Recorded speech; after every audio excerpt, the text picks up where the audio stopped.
What up? What up, everybody? Back today. It's been a little while. I can't remember last time I was on here. It might have been almost a week. But I've been busy. Had people in town working, doing other things.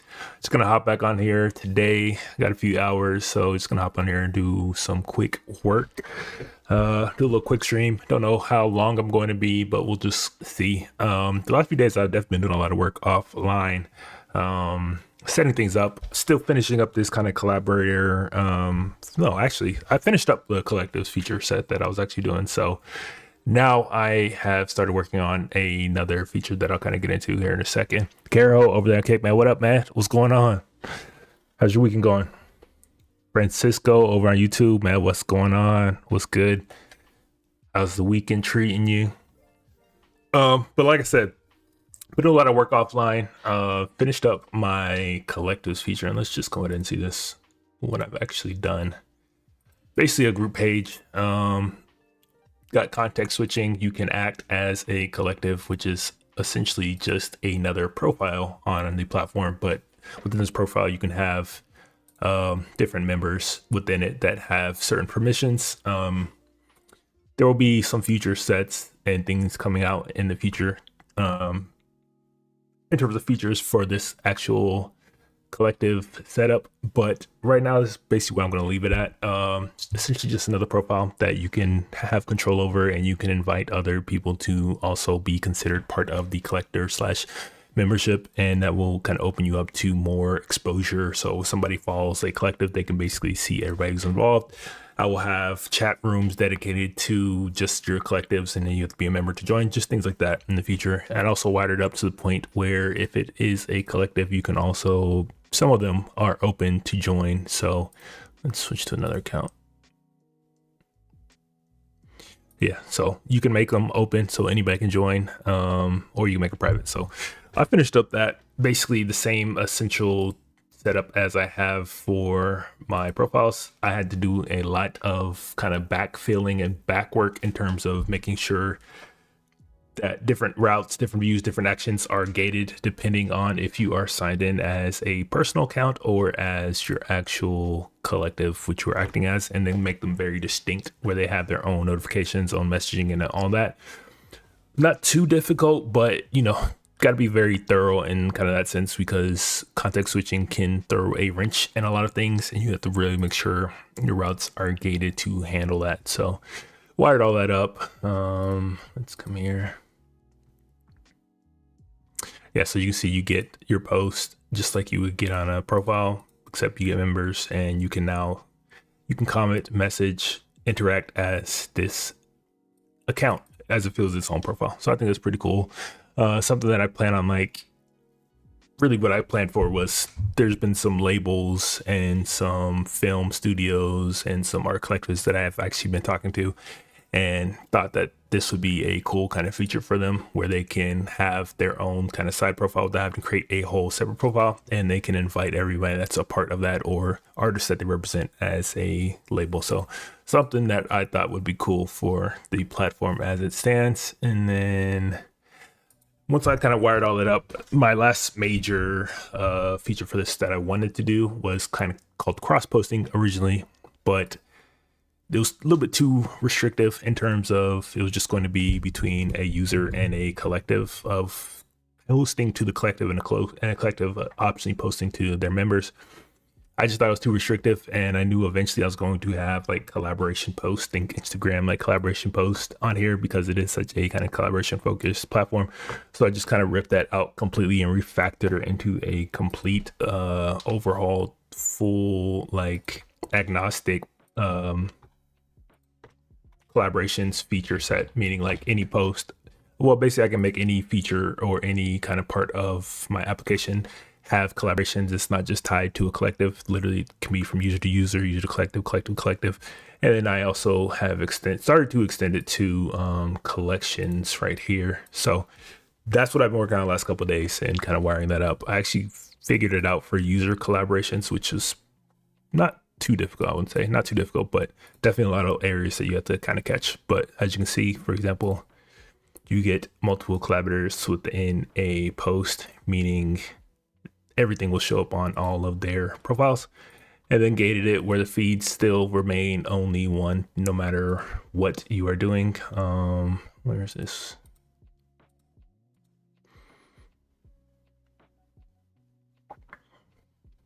This is...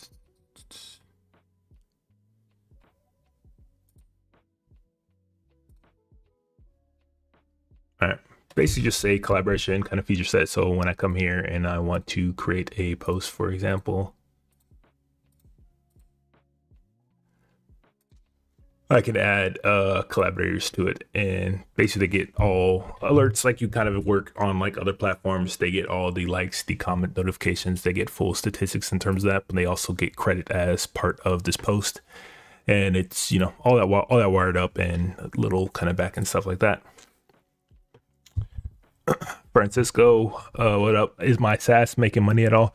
Yeah, I'm making a little bit. Like I say, it's like, you know, fully sustainable in terms of, you know, I don't need to work right now, but yeah, I'm definitely making some money off of it right now.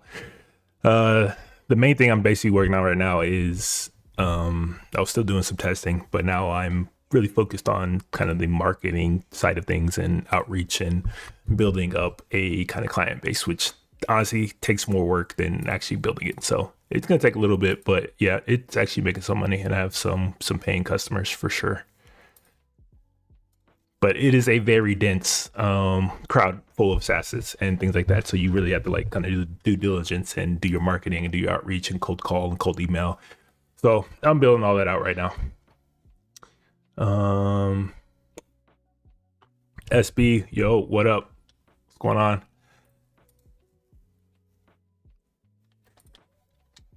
All right, so like I said, see if I can walk you guys through this. Where is it? It's relation tables.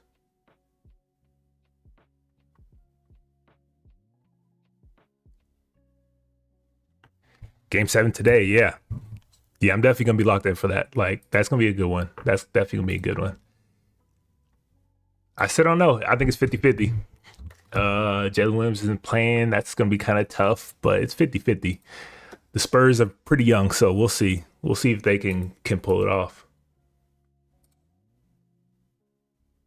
All right, so basically here's my collaboration tables, which, you know, I made it as agnostic in terms of which type is actually handling collaborations and fully extendable in the future, and a whole events table to basically track everything that happens with those collaborations, which I'm going to eventually tie into a full-on analytics kind of setup down the line. But yeah, like I said, now I am kind of taking it up a few steps in terms of now I'm trying to extend this to my collections, which are kind of the same thing on like IG and other places. You can create a collection where you can store posts that you like. Other people can follow it. Other people can, well, you can add other people's posts or whatever you want to these collections, and people can follow your collections and kind of like get automatic updates and alerts and show up in their feeds. So I'm extending this to also have collaborations, which is kind of the most logical step, except in this one, gonna be much more open. There's no time limits on when you can add collaborators, and collaborators will also be able to add to a collection, basically making a joint managed collection. So that's kind of what I'm working on these last few days. Caro, the site has taken some big steps. I can tell. Yeah. It's definitely taken a lot. The last couple weeks, 2 to 3 weeks, I've been working on this. Definitely took it up a notch, and I definitely have been building out some of the core features, because now once this is the last major thing I wanted to like implement before I like open it up to more people and like really start kind of promoting it and getting it into the hands of more people. So this is the last major thing I wanted to do before I started doing that whole kind of rollout thing. SB, I think this spurs my Nickit, Caro, no way the refs don't give it to OKC at this point. I mean, that's a big question, right? How many free throws? How the game's going to be called? I don't know, man. In OKC, it's going to be tough. It's going to be tough for the Spurs to pull this one out. They might. They got a shot. You got Wemby. It depends. Is De'Aaron Fox going to play well or not? He hasn't played very well at all. Steven Castle, how many turnovers is he going to have? It's going to be tough. It's going to be tough from the Golden Game 7 to win in OKC. If they pull that off, they're going to be my favorites to win the finals. I'm not going to lie. You said anyways, Knicks win it all. We'll see. It's a lot of time off. I'm telling you, having that much time off on rounds isn't necessarily beneficial. And they're going to be, I'm pretty sure the Knicks are going to be, they're not going to have home court advantage in either situation, right? All right, so let's see what I was working on. All right, so let's try to wire these up. Let's come to my profile.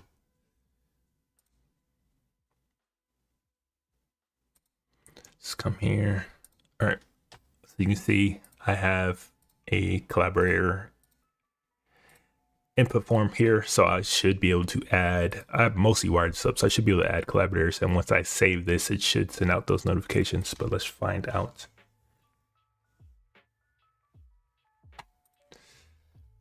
All right, let's wire this up.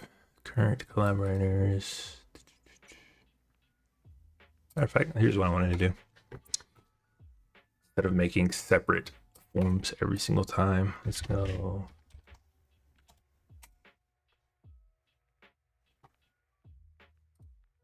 Collaborator.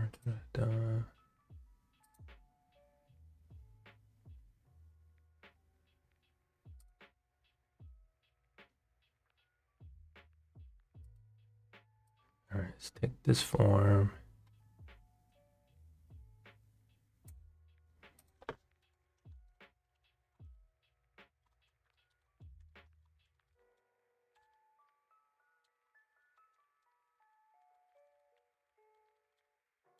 I'm gonna refactor this part into its own component, because this is, let's see.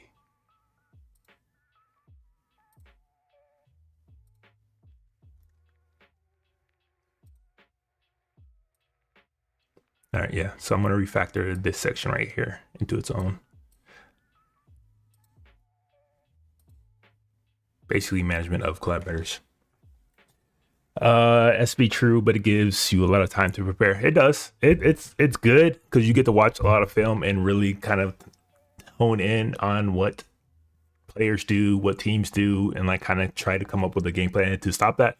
But it definitely does make you rusty. I can tell you that. Like, it's hard to kind of come out with that same energy as you would have if you came directly from a series. All right, so this is into its own now. rewired it here. Okay. Got an error somewhere. Cannot find a resource. Collaborate row. Post. Right.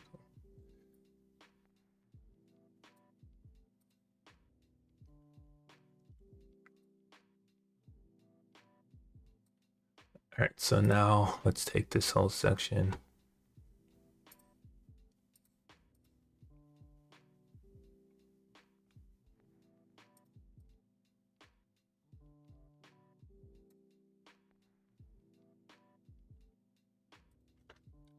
Refactor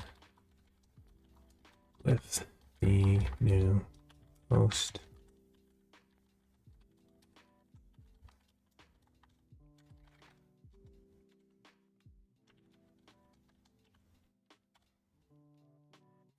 All right, we'll refactor that.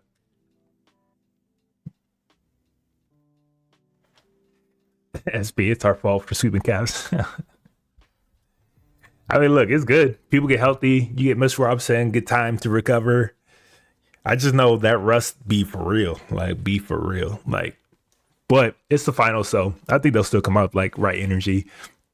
I mean, you saw it when they swept the last series and they came into the Cavs, and they should have lost that first game. 1,000% they should have lost that first game because they got punched in the face because they weren't ready. But maybe they learned their lesson. Maybe they learned their lesson. Cavs, man, what a disappointment. What an absolute disappointment they were.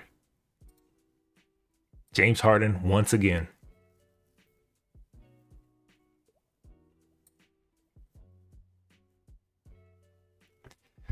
Francisco, what AR are you using that's not Cursor? Yeah, I mean, you're talking about Cursor is just an IDE, which is just a fork of VS Code, really, honestly. It's basically the same thing. So the IDE, which I'm using to actually code, is VS Code, which is what everybody practically used before all these different AI kind of agents and IDEs came out. Kind of the default. So VS Code is what I'm actually using to build this out on. And the AI agents I use, I know y'all can't see it, but it's little here right there in this corner. You can kind of change what you use. For the most part, I use Codex 5.3 still. I just think it's still the fastest in terms of coding and does exactly what I need. It's not like I'm doing like super deep, intense things. So I pretty much use Codex 5.3 for implementation and then use my VS Code to actually write it. They used to have Opus on here, or they do have Opus 4.8, but I'm not spending 15 tokens just for 15 times the tokens just for something simple like this, which is just refactoring. SB, yeah, we didn't play well, but we got Bronson. Yeah, you got Bronson, and they also had James Harden and had him switched onto every single play for that last 5 minutes, which is fucking insane. He's a disappointment to me. Like, just the fact that they had that, or was it Pat Bev literally tried to say James Harden was a better player than Dwayne Wade. Like, what the fuck are we talking about? Like, if there's any evidence, this is it. When it comes to playoffs, you cannot rely on that guy. All right, we got a little flicker here. I know what it is. Always something with Radix and Chatien. Mostly Radix is causing these flickers. You kind of get them all over the app sometimes. That's the only thing I don't like about Chatien is that Radix is definitely not where it should be in terms of today's day and age. All right, let's come to this form. Current collaborators. Got refactored. All right, so now let's figure it out.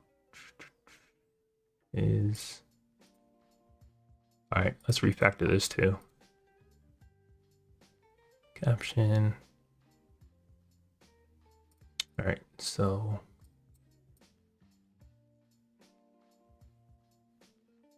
I should probably move this into that one. All right. Place this section in it.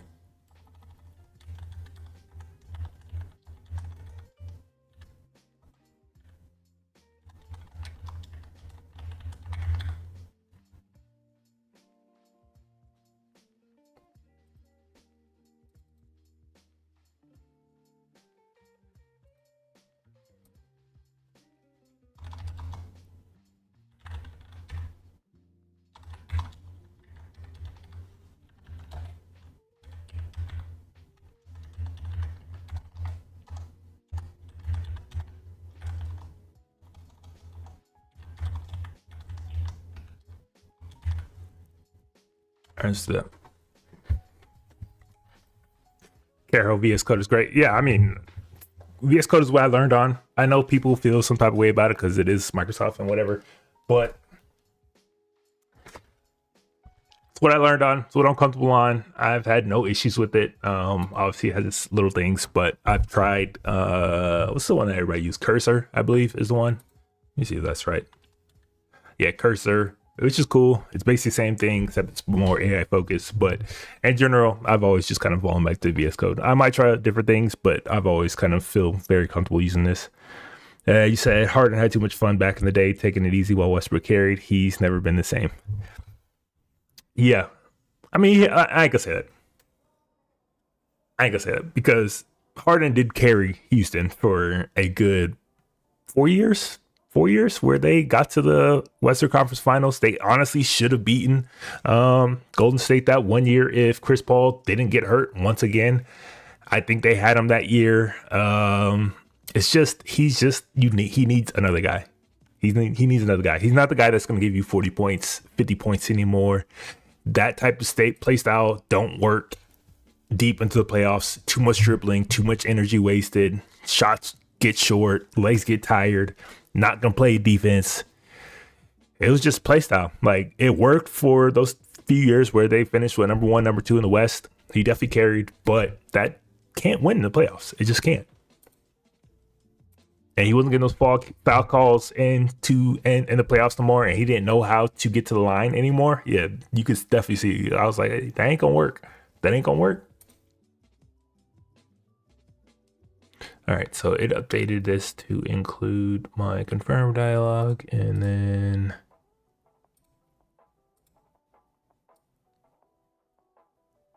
same here, but this is a little bit too ugly.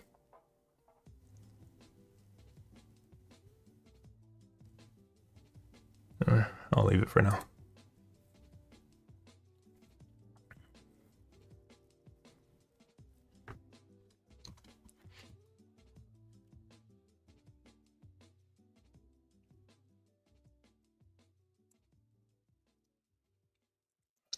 SB, who's a player that I just look up for like Rising Star? VJ Edgecombe.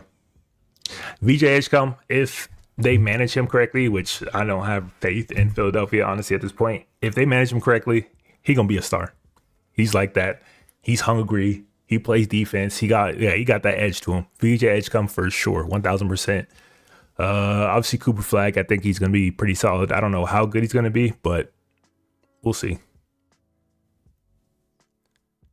But VJ Edgecombe for sure he got that potential to be like a superstar. Caro, he did inspire generation. I'm not gonna lie, you're right. He did. I mean, he did. Look, 1000%. His influence is undeniable. It's just that don't work in playoffs. People understand, like when you playing the same team over and over again, that shit gets way harder to score. And if you're not getting the foul calls, they figured out your go-to moves. It's just he had no secondary move to get a bucket, and he started relying so much on a step back that he literally forgot how to shoot mid-range or get to the spots and just pull up and shoot. Like everything was either step back or directly to the lane to get a foul call, and he kind of just fell in love with that, and he just didn't really figure out how to get it any other way. Like the last game 7, when he shot like 20-some threes when they lost to Golden State or some shit like that, it was like, bro, like just get to the line, like get to the paint. Like he just completely forgot that part of his game. When shit works for you all year and you're averaging 40, 50 in a whole month, it's hard to break free from that. And he kind of got stuck. And then he got lazy. SB, I like him, not gonna lie. Yeah, Edgecombe's nice, bro. Edgecombe's gonna be super nice if they manage him correctly.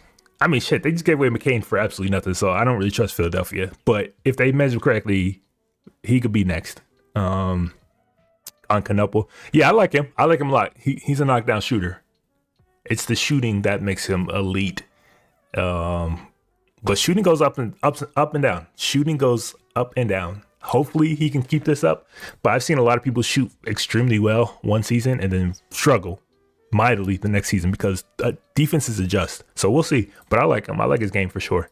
I don't think Charlotte is necessarily a great place for him, but he was balling. I can't lie.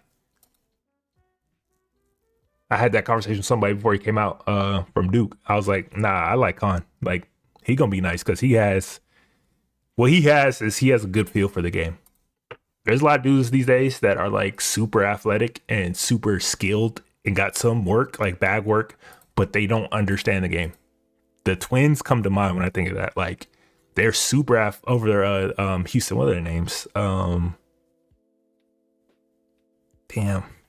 y'all know what I'm talking about. Over there, Detroit and over at Houston, like those two, super nice, super athletic, super skilled. If you put them through a drill, they can do every single move, every single drill.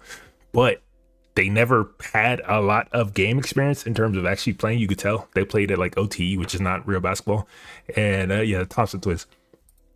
They did not have a lot of like learning how to cut, learning how to move without the ball, learning how to get to a spot, learning how to get buckets without having to dribble 20 times to a pull up or something or step back. Like they have no ways of easily getting buckets outside of like transition dunks and defensive steals. And you can see it. Like if they get that in their game, those dudes are going to be unstoppable. So I will say the Thompson twins as well, more so the dude at Houston than Detroit. But if he can learn how to get a jump shot or get to his spots easier, it's going to be a problem. But it's like the same thing. Like I've been training some kids. Every kid now wants to dribble like 20, 30 times to a step back or to a pull up or to the toughest move possible. I'm like, bro, just 2-3 dribbles, get to your spot and just shoot. Like, but they don't know how to do that. And you can see that. Like they literally do not know how to do that. And that makes it so much easier to guard. In a 7-game series, you're going to tell me you're going to dribble 10 times to get one shot over and over again? I will live with that all day. That's why Brunson's so tough. He gets in the lane, he does his little slow move, 2 steps, 3-4 dribbles max, get to it, pop. Hard to guard all series. All right, so I got this refactored. Most climbers. It should be visible resources, I believe.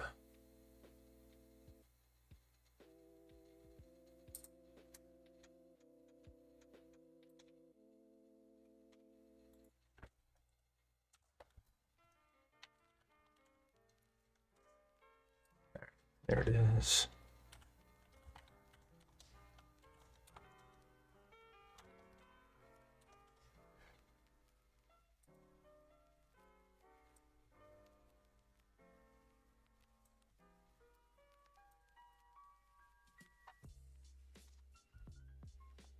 Oh. All right, let's remove this description. Clean that up. Add to climbers. All right, cool.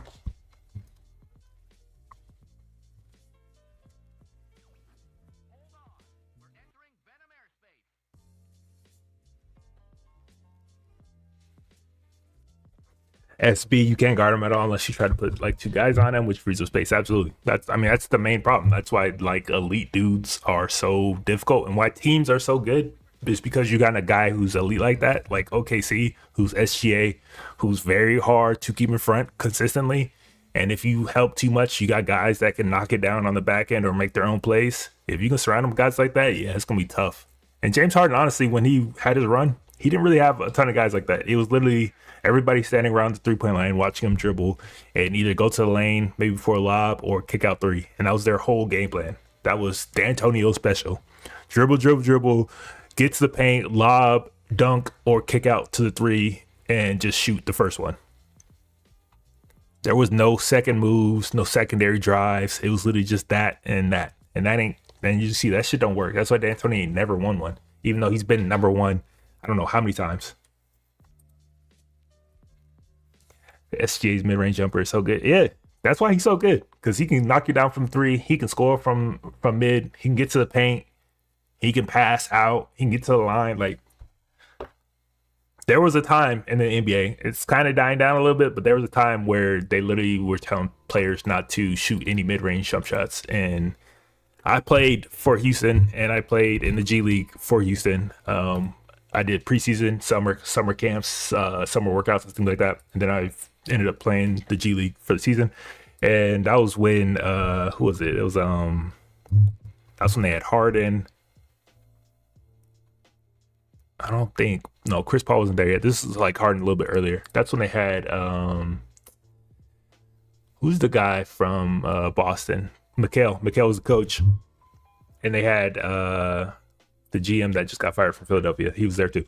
And literally they would come down to us and tell us like, we don't want any shot in the paint unless it's a dunk or a layup. And don't pass up a good shot for a great shot. Take the first three, even if it's contested. That was literally the whole game plan of Houston. And when I saw that, I was like, oh yeah, y'all not winning the championship.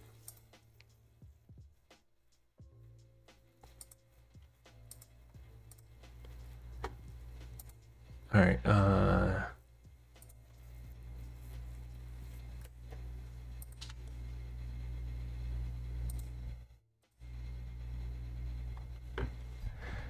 Flops a lot though, unfortunately. I mean, yeah, he does. I ain't gonna lie. The amount of times he falls to the ground is pretty fucking insane. But you gotta blame the refs for that because the refs keep rewarding that shit.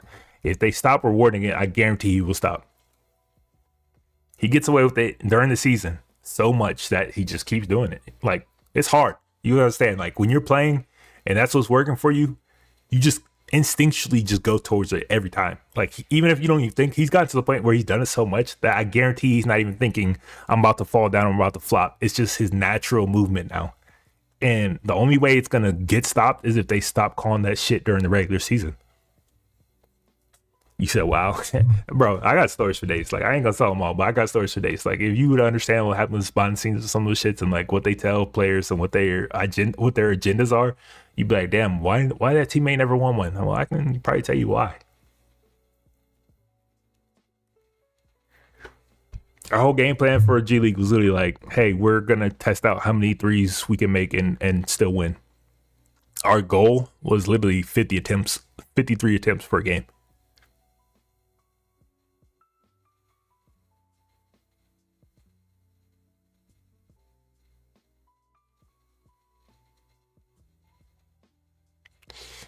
All right. So edit looks good. Let's test out collections. Is G League different now? Yeah, completely different. Completely different. Back when I played, there wasn't a 1-to-1. So there were some teams that literally had like 3 different affiliated teams. So I think Iowa had 3 different NBA teams that were associated with them. So on the surface, that sounds good because you're going to get seen by like 3 different kind of offices on that team. But what they do is they send down their rookies or people that are in contracts that aren't going to play at the next level. They send them down on assignment. So they might send down, 4 or 5 players at a time because you have 3 different teams associated with them. And there's 4 or 5 players they're sending down. Those 4 or 5 players are playing. And they're playing 80-90% of the game. So people that were not on assignment, you're just not going to play. Even if you were starting for that whole time, if they're coming down for assignment, they're starting, you're on the bench. And they're getting all the burn and they're getting all the shots. So now it's like 1-to-1. So I think most teams have just one G League team.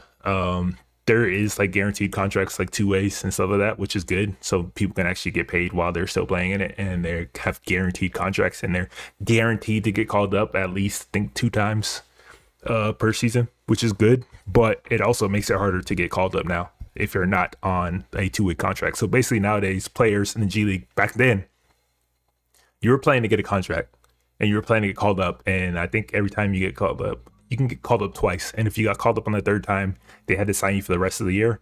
But some people literally just got calls ups throughout the year. Like, I had people that played in G League for like years, and all they would do is they would collect like 2-3 call ups a year, and that would put them over like 100 some thousand just from those call ups, and they would just continually do that.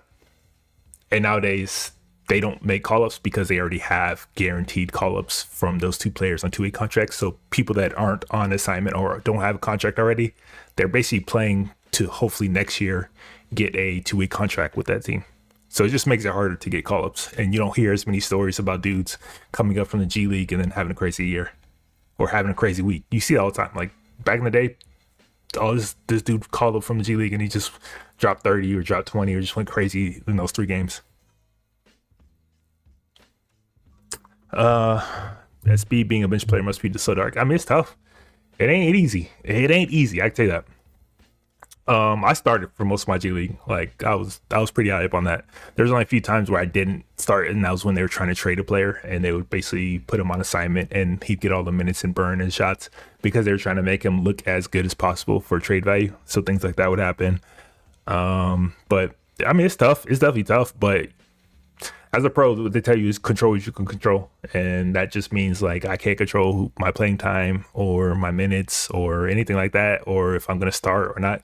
But when you get on the court, you basically just gotta play to your best for those few minutes, and you know hopefully you show enough. But yeah, it ain't easy. It definitely ain't easy. I got stories from G that there's some players out there that got fucked over. It's a grind. People don't understand, like that shit is a grind. All right, so let's add a collaborator. Let's add these two.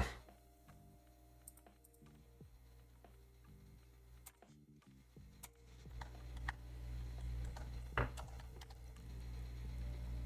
right, let's add you.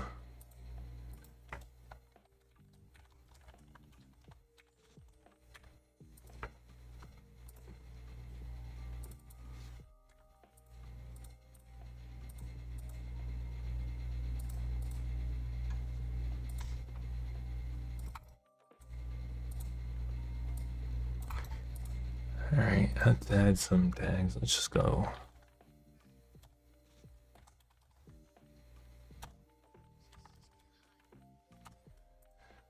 All right, let's make this. All right, it's gonna be public. Let's create this.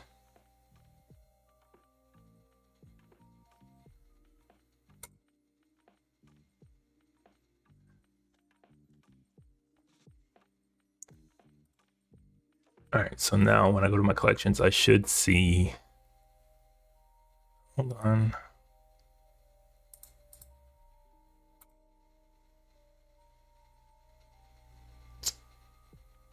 All right, that didn't work. Something happened.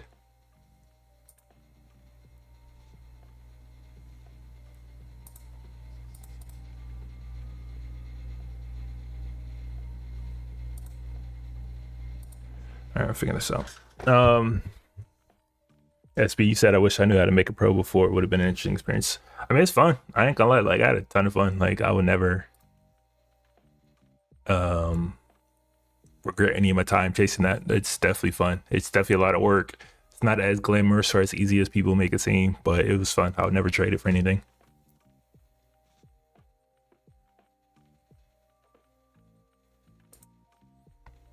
All right, why didn't that get posted? That's weird. I don't see any errors. All right.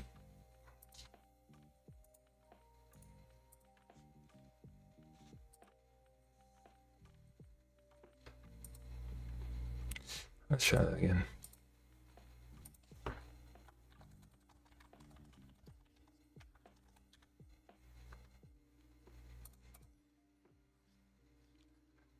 All right, so posted regularly. Let's come. Let's try to edit. Let's see if that works.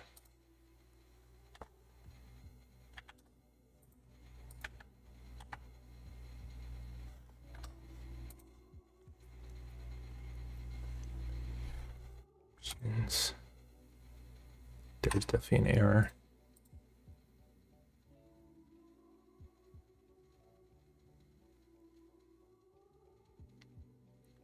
All right, so that worked, but that was weird.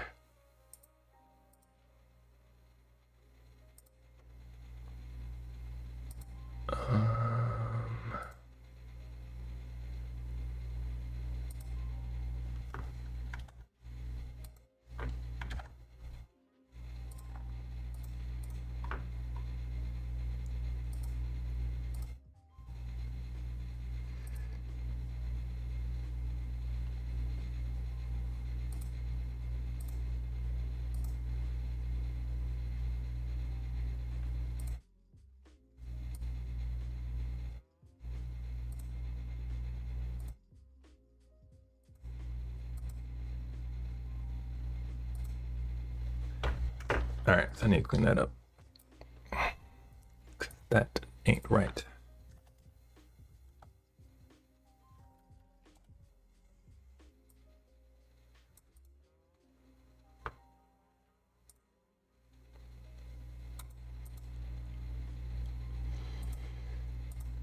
is mutating.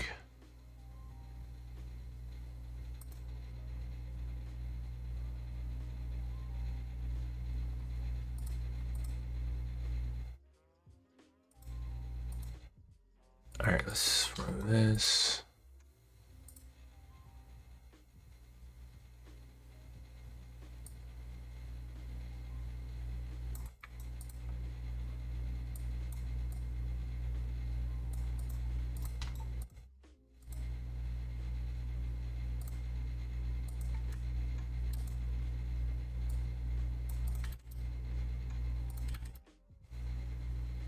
That should be better.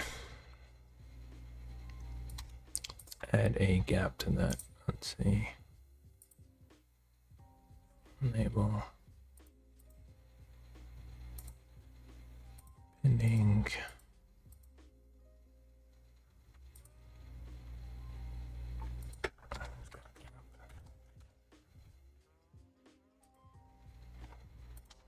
All right, cool.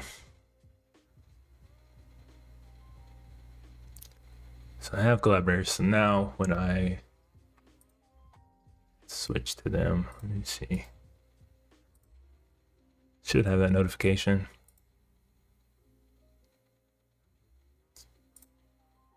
Sent anonymous a collaboration request. Sent a collaboration request. All right, so I got both of those correctly. Collaborate on a post. Was not a post though. Clean that up, and then once I switch to anonymous, should also say inviting me to collaborate. All right, so let's clean that up. Come here.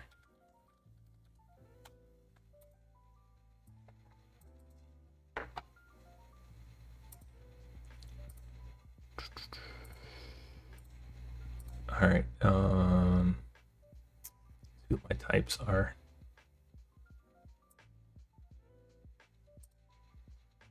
Post ID, post.type.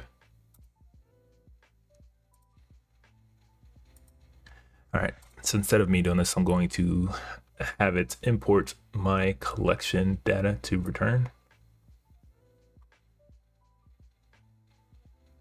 All right. I'm gonna say update this loader to return collection data for requests that are collection type.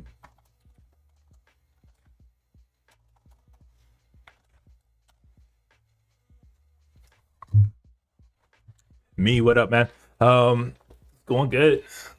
Just finishing this up. Finishing up a kind of collaboration feature set that I'm doing right now to extend what I've been building. And then kind of getting this up and launching, and then doing other things. But other than that's going good. How's your weekend going? Any research done on React Native / Expo? I watched a couple of videos. What I like to do typically when I like learn a new thing is I like to do kind of a YouTube tutorial. So I'm gonna take a day out and just do a YouTube tutorial to build like a test dummy kind of application, just kind of get a feel and better understanding of it. And then I typically go in and start building on my own. So I'm gonna just take a day probably next week and kind of do that. I'm not like in a big rush to kind of turn this into a mobile application yet, but I definitely do want to learn how to do kind of more React Native stuff. Because I actually had some offers for some things that I was like, I just don't know enough about mobile yet. But yeah, I just started kind of dipping my toe into it, not fully yet. All right, readily post. Now I'm getting collection resource IDs, create a new set of all my incoming requests, and filter only by my resource type of collection. Map those out. Then grab related collection, resource length, OID, verify anywhere in array, collections, columns, ID. It's gonna have to include now I'm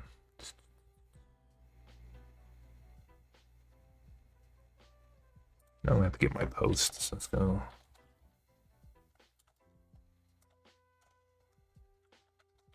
Posts.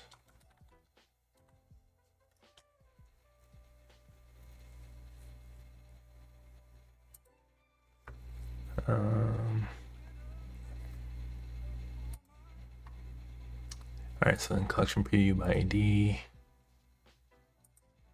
ID is collection ID, title, collection or description. All right, don't have a cover image. All right, so it's gonna update this as well. So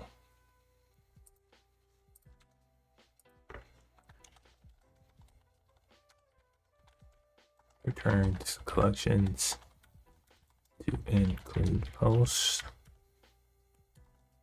We will to grab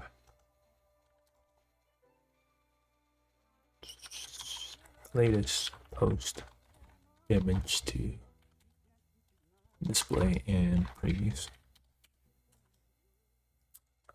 Check my collections setup for reference. All right.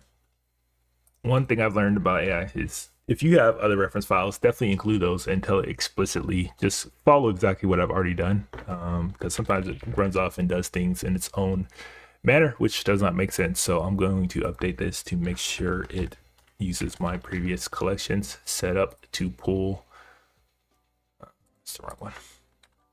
To pull my preview images. So basically, how my collection preview images work is I'm actually, where's my, maybe it is. It needs to pull from the latest post within an array of a collection and then grab that image. So it's gonna have to do things differently. So what I tried to do is pull a cover image, which I don't actually have in my column. So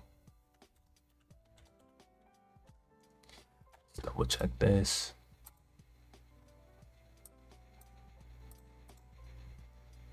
Interaction. Yeah, so you need with post comms post ID true so you can grab the image.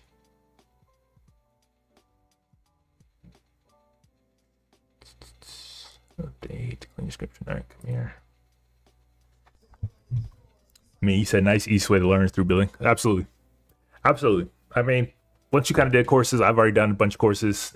The best way now is literally just learning, because there's just by doing it and getting hands-on. That's pretty much what I do whenever I need to learn something new these days in terms of like programming stuff. So definitely the route I'm going to go.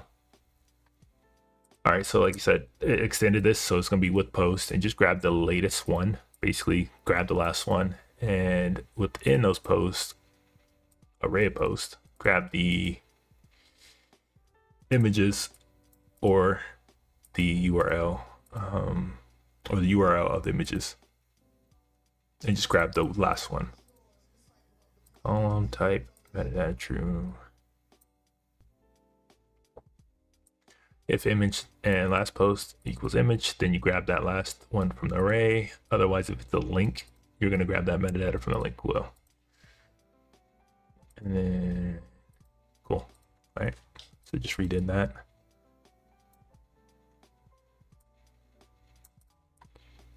Now I need to update this.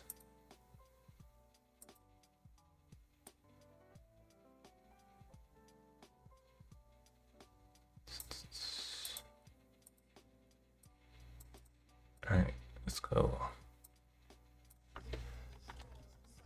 Update this to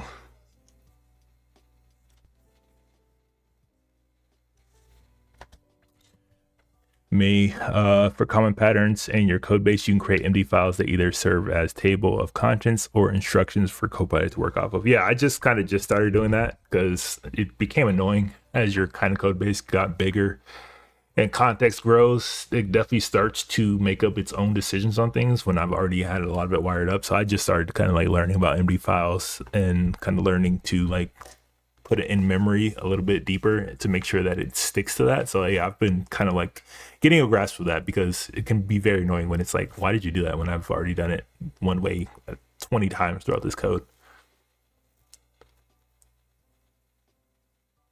But I'm still learning, definitely working with that and figuring out all the intricacies of AI and getting it to do exactly what you want it to do. All right, update this to include a collections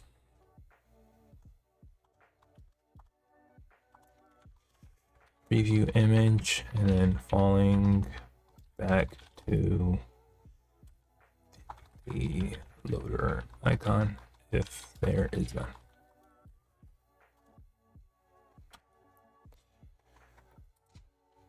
So I invite you to collaborate on a post. That shouldn't be it.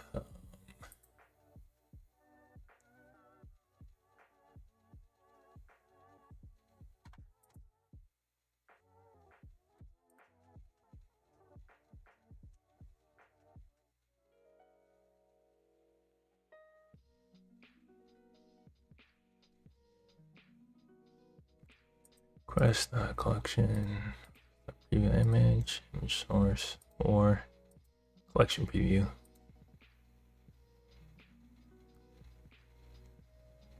Note.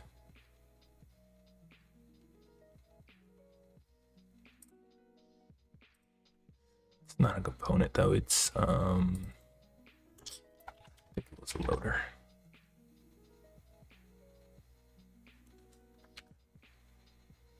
And it was. Let's increase that height.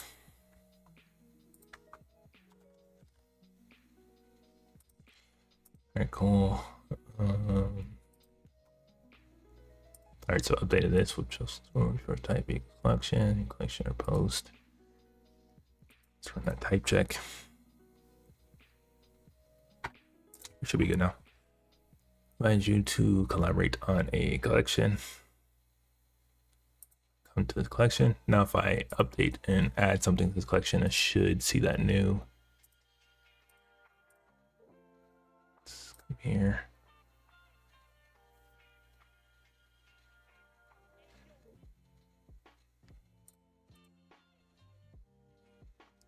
Add you to this.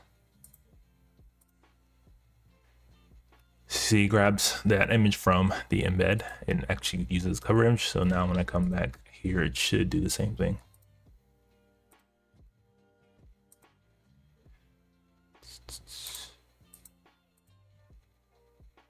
Cool. So let's clean up that black bar.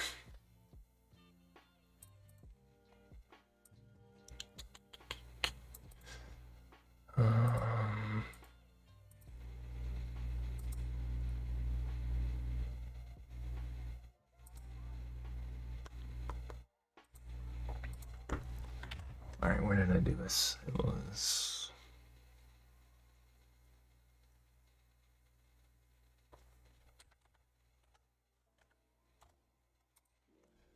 So where it was? Embed height class.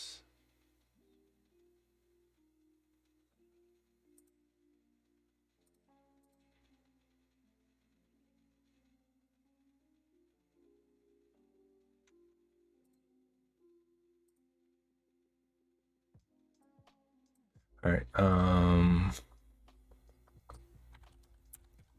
it's to use a similar helper. It's my attachment card to determine if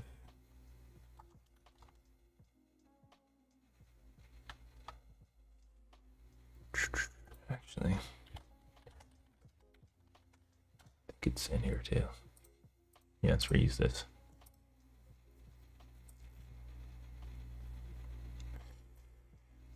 Let's do this. This into helper in my details file.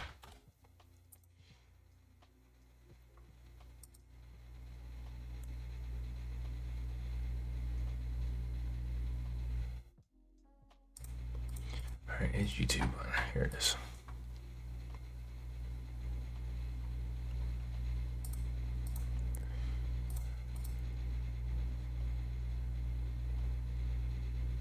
It's likely YouTube. All right, come here.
right, let's do this. Let's all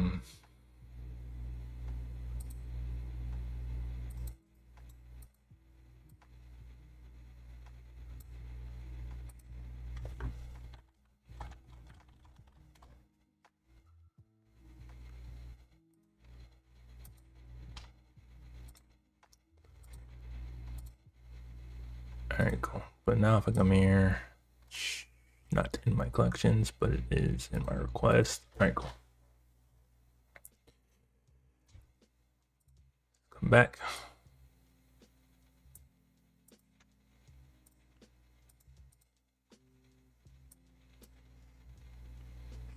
Okay. All right, here we are. Let's go over here. Request that post preview image, or it is request dot is YouTube cover.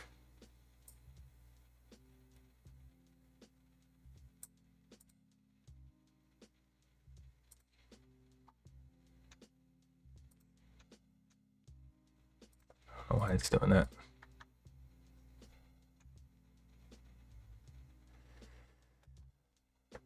All right, is YouTube cover scale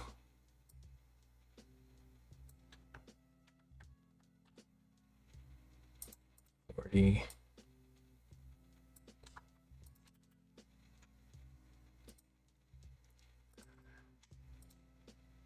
Group hover, which is going to be here. Group. All right, cool. Relaxo, so what am I building? I am adding more features to my kind of social platform that I've been building for quite a little while. So just kind of building that out.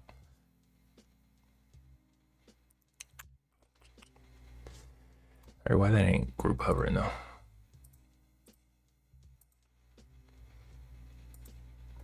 Post preview image.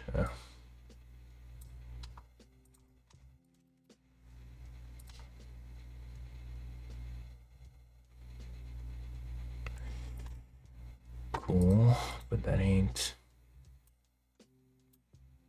Let's go.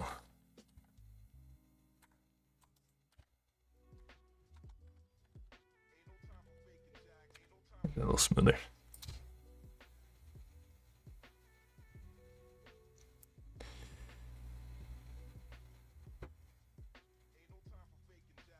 All right. Now let's create another post. Let's grab an image.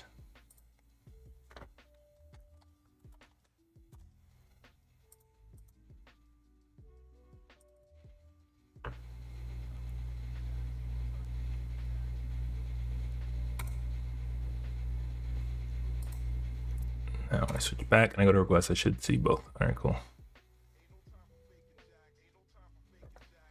Let's come here.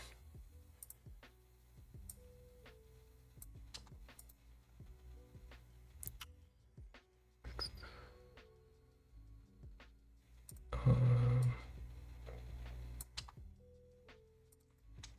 do that. Note, do nothing.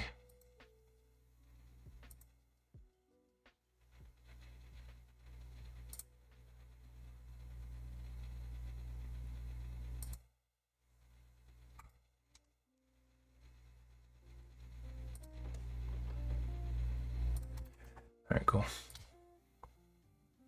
Ooh. Let's tone that down.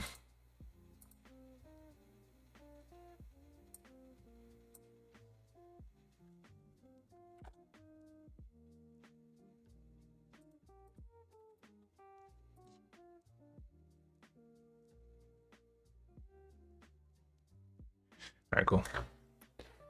All right, so that's cleaned up. I invite you to collaborate on a collection. Cool.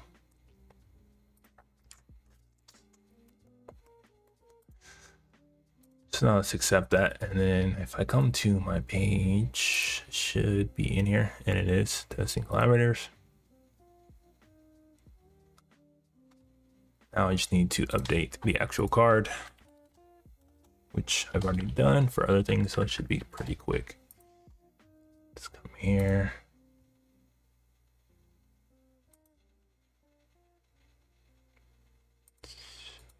owner handle.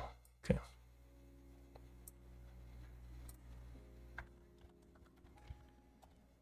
All right, update this to use my avatar stack if there's collaborators on a collection, and update the name display as well. Use my post card set up as reference. All right, so basically I just need to update this to include the other collaborators. If you come here, should look something like this right here. I get a pop-up and I get a list of the collaborators, and same when I come here. So I should get something similar to that.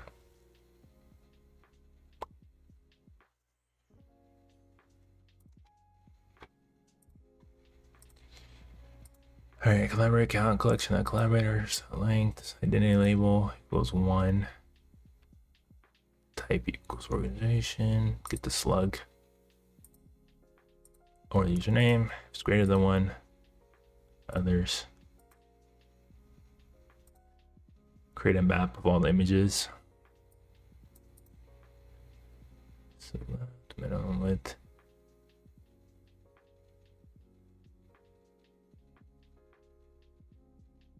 Gap. Go to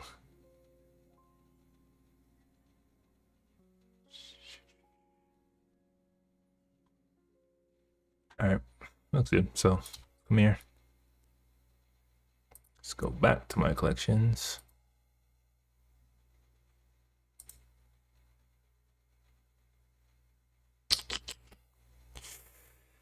Okay, I don't know why it's not showing up. Let's see.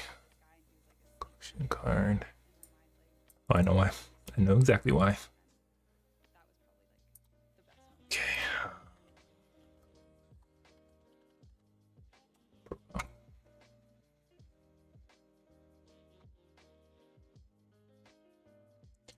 So now I need to update this loader to include collection collaborator information. Update this route. Data. Collection. Cards.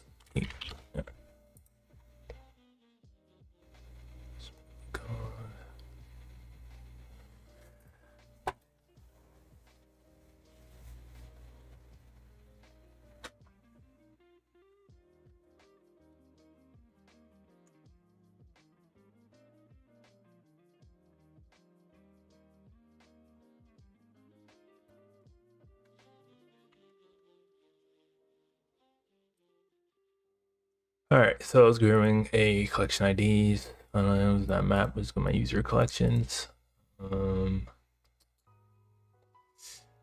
Grab only active memberships. Grab my collaboration memberships. Find many where it's a collection in a array of my collection IDs.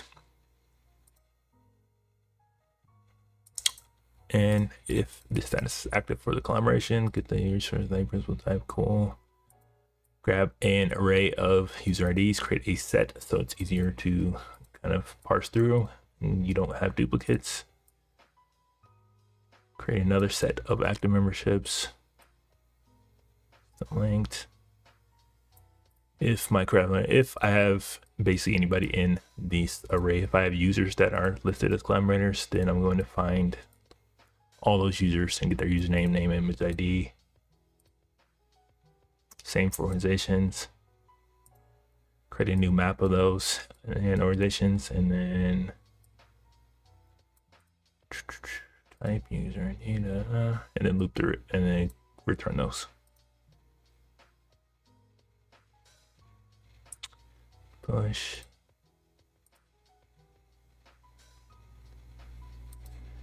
Now it's enriched collections because now it includes collaborators, and you return this as one, so you get both combined organization and users. Cool. And now I have it set up. So I have both names here. Come here. That's not set up.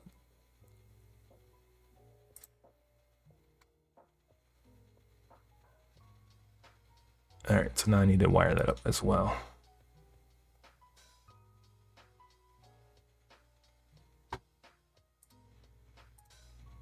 All right, where is it?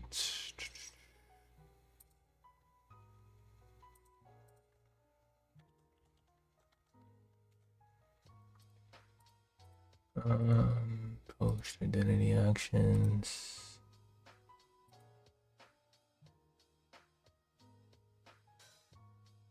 Collection. All right, post collaborators. Here we go.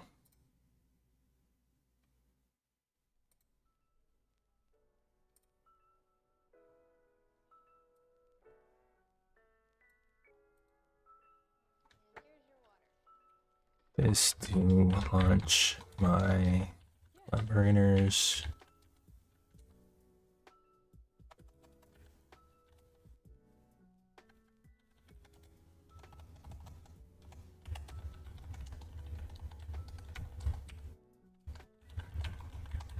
Like with my postcard.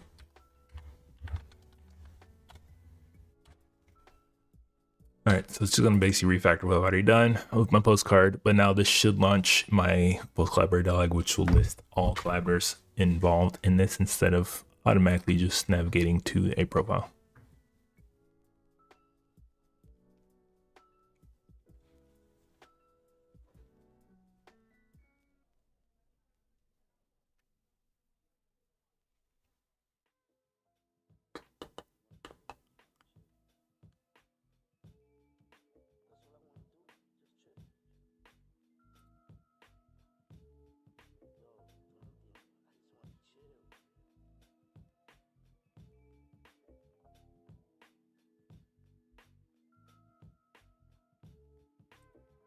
All button like that.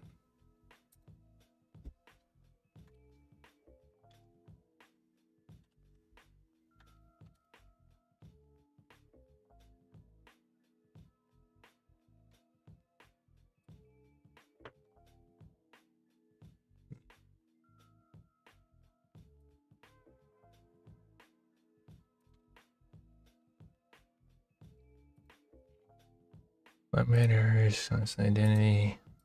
Left our stack.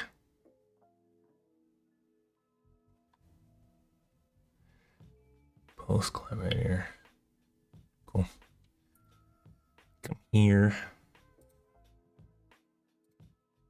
And I get that collaborator input, and I have my full remove, all that in there. That was wired up correctly. Let's go to their profile.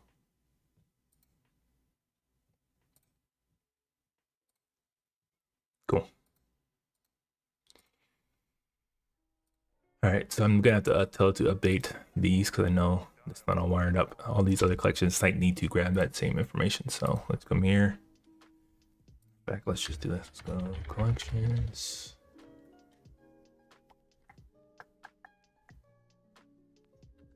Update this.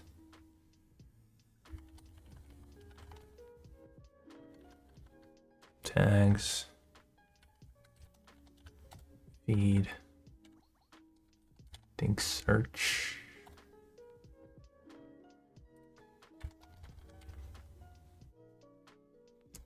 Search might already be wired up. Let's just check. I think it's not. All right, so come back here. Wire up these routes to include collaborator.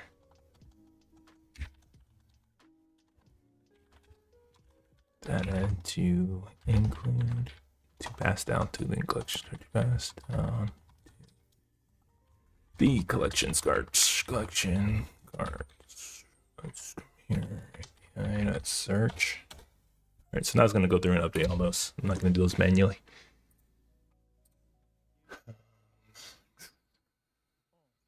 Collections.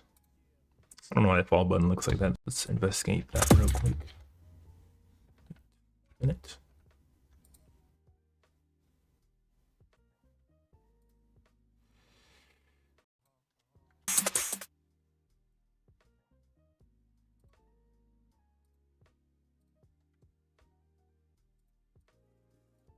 There's something weird is going on.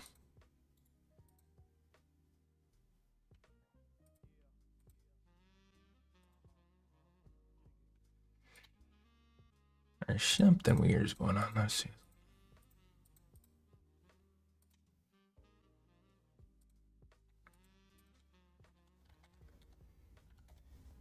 Better come here.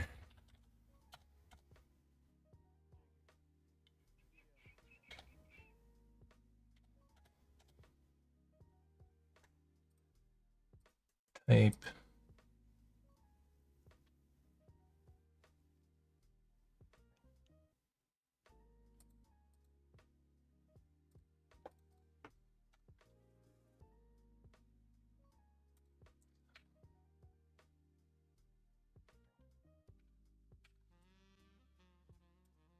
There, figure that out.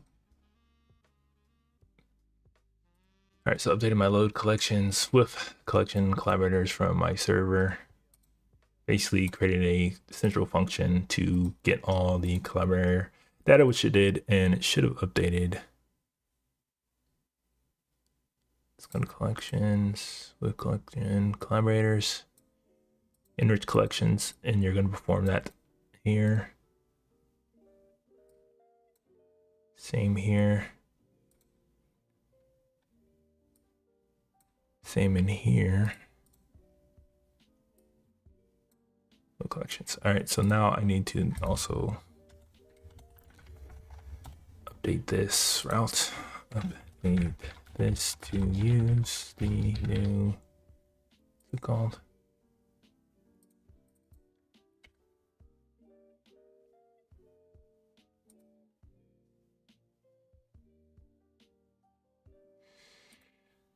Use the new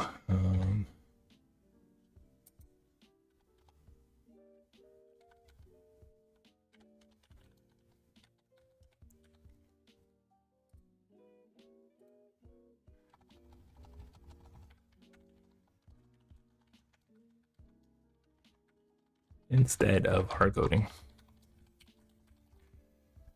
All right, so basically I created this central function, which I probably should have done a few times. I'm probably gonna do this in a few places because I have reused some redundancy and reused these functions for other things. So I'm probably going to look out throughout my code and kind of do this as well. Make a central kind of server component and then refactor this whole part to use this.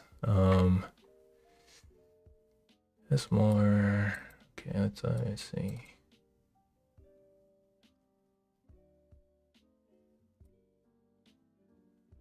Scrap this whole thing instead of hard coding again. All right, so that was just refactor that. And then if I come here, it should work now. As you can see, I have that collaborator data within the card now. So if I come to my collections as well, it's also here, still fires. What other? I don't have. Here, let's update this.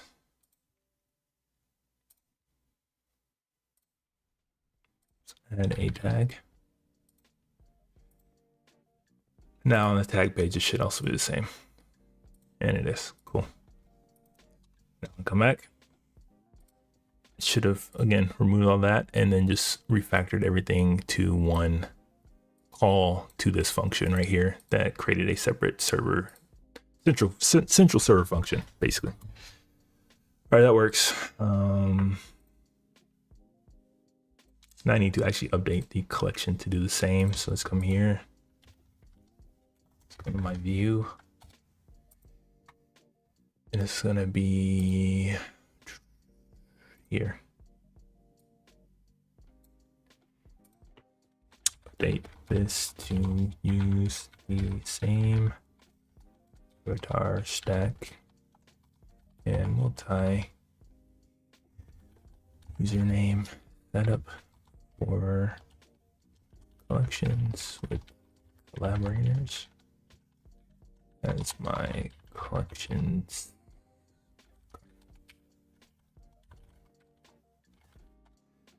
All right, let's do that. Uno Brandon over there at Twitch, what's going on? Keep up the great work, man. Appreciate it. Appreciate it.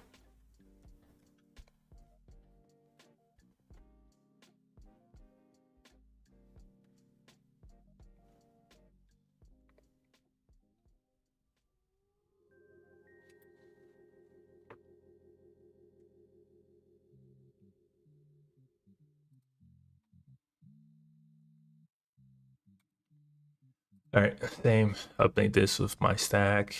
Call that to get the data, or with my collaborator data, basically to include it in this layout.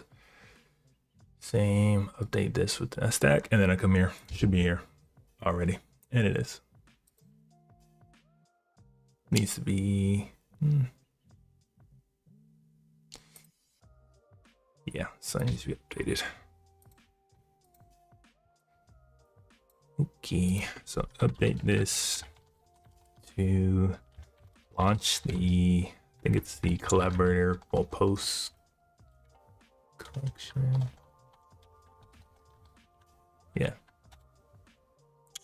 Update this to launch the post writers dialog.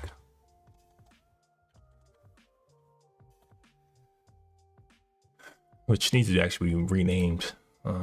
My components.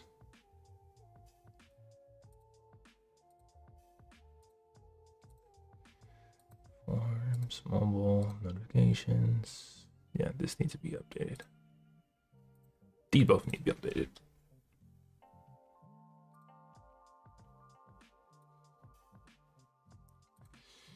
Let's rename you to just collaborators dialog.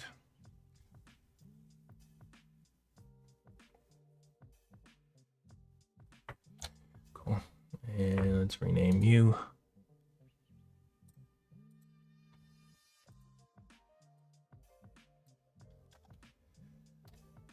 This panel.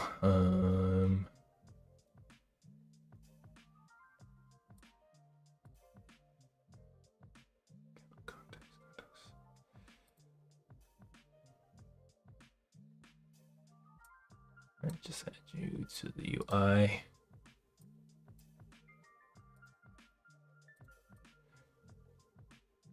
Let's rename you.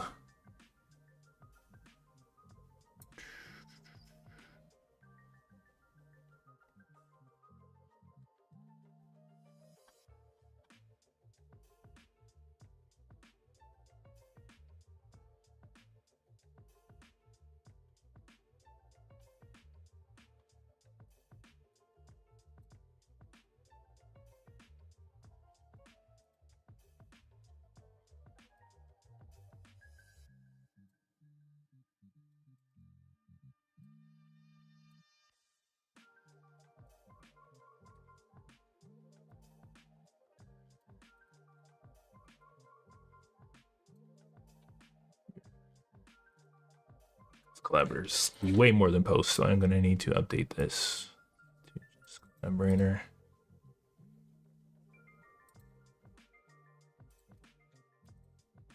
Let's do that. Should be clean. Come here. It's the same for this. Michael Johnny, yo, what's up, man? Over there on YouTube. What got me interested in programming? I mean, like I've said a few times on here, it's basically just been sport type resource. It's basically been like a lifelong thing for me. It hasn't really been like one specific thing. Even before I knew what programming was, I just always knew like I liked building shit. I was a Lego kid. I was definitely a heavy Lego kid. I just liked building things and seeing things connect and seeing systems work. My favorite games were like Sims and Civilization and stuff like that. So like I really enjoyed just building shit. And I didn't really understand what computer programming was or even know what it was. I also liked computers and liked technology, so I like built my own computer when I was younger. I was very proficient online, and I actually knew like HTML and CSS when I was pretty young, from back in the day. So like it's something I was like always interested in. I didn't really know programming was exactly what it was that I was interested in. That took me a little bit longer to figure out, but I just always knew that I liked building. So like I was never like a person that was fully in love with coding and like writing out code or trying to write the most spectacular code. I was more interested and still am more interested in actually building something. And I don't think there's any better way to build something and being able to do it on your own and just do all the other things than with programming, honestly. Like it's pretty magical being able to just have an idea in your head and, you know, with a little bit of work, just bring it to life pretty quickly. Like, so it's always just, I've been much more of a builder. Like I like building shit, and programming just happens to be the tool of choice for me.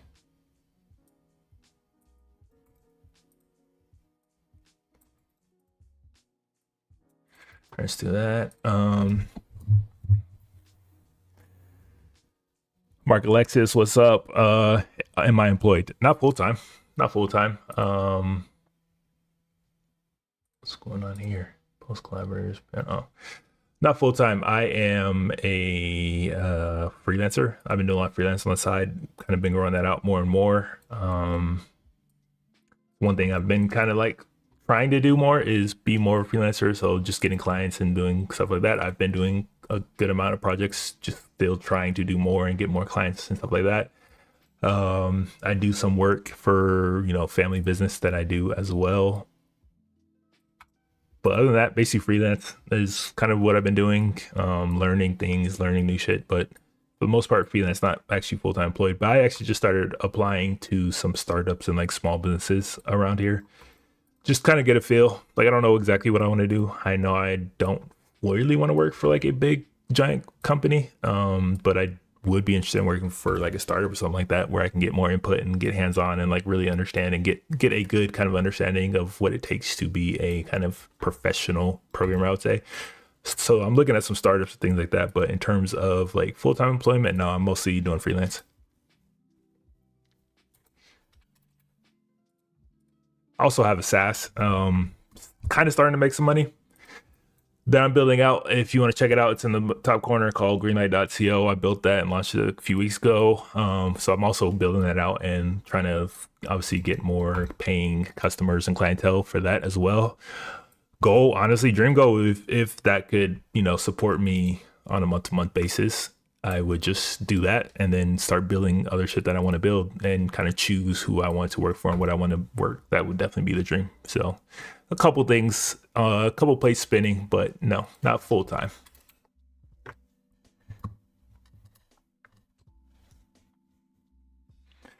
Michael, oh wow, we sound similar. Glad you found an avenue for your creativity. That's cool. So, I mean, what got you into it? Are you a programmer, developer? Yeah, what's your story? What got you into it?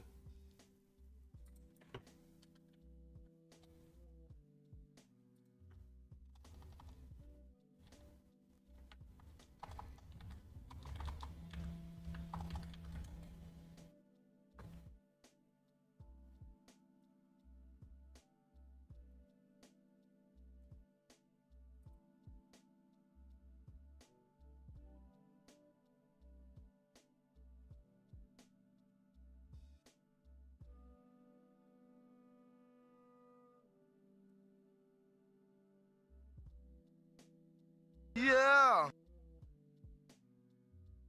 Hey, appreciate the sub. All right, let's get sub. Mark, Mark Alexis, do I understand DSA? So when you say DSA, I'm assuming you mean like data structures and algorithms. I mean, I kind of understand basics. Like, I understand how to program, if that's what you're kind of asking. Like, I'm not gonna say like I'm definitely the most proficient on the technical. Like, I wouldn't be able to solve like the most complex or complicated things, but I can build a full production anything pretty much at this point pretty well. I know backend decent. I know SQL pretty well. I know hosting. I know how to set all that up. So like in terms of like actual complex algorithms and stuff like that, I wouldn't say I'm the most proficient. Like I'm still doing lessons. I'm still testing myself on stuff like that. But yeah, still got a lot to learn in that area. But I definitely know how to build stuff and get stuff running and do it efficiently. But I think that's what you mean in terms of data structures and algorithms, if I believe that is what you mean for DSA.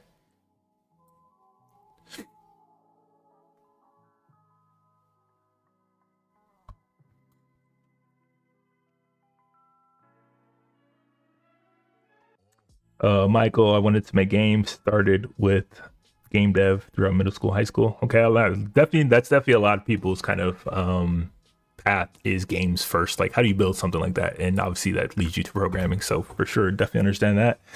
Got an internship making military simulations after, but it was draining work for that company. Not gonna lie. Okay, so how long you been programming? Then you said then I started teaching Python, Java, OOP. Now I code only for my personal projects and start working as a video producer over the last year. Okay, that's cool. So like you said, you're a video producer, so you do like video editing and stuff as well.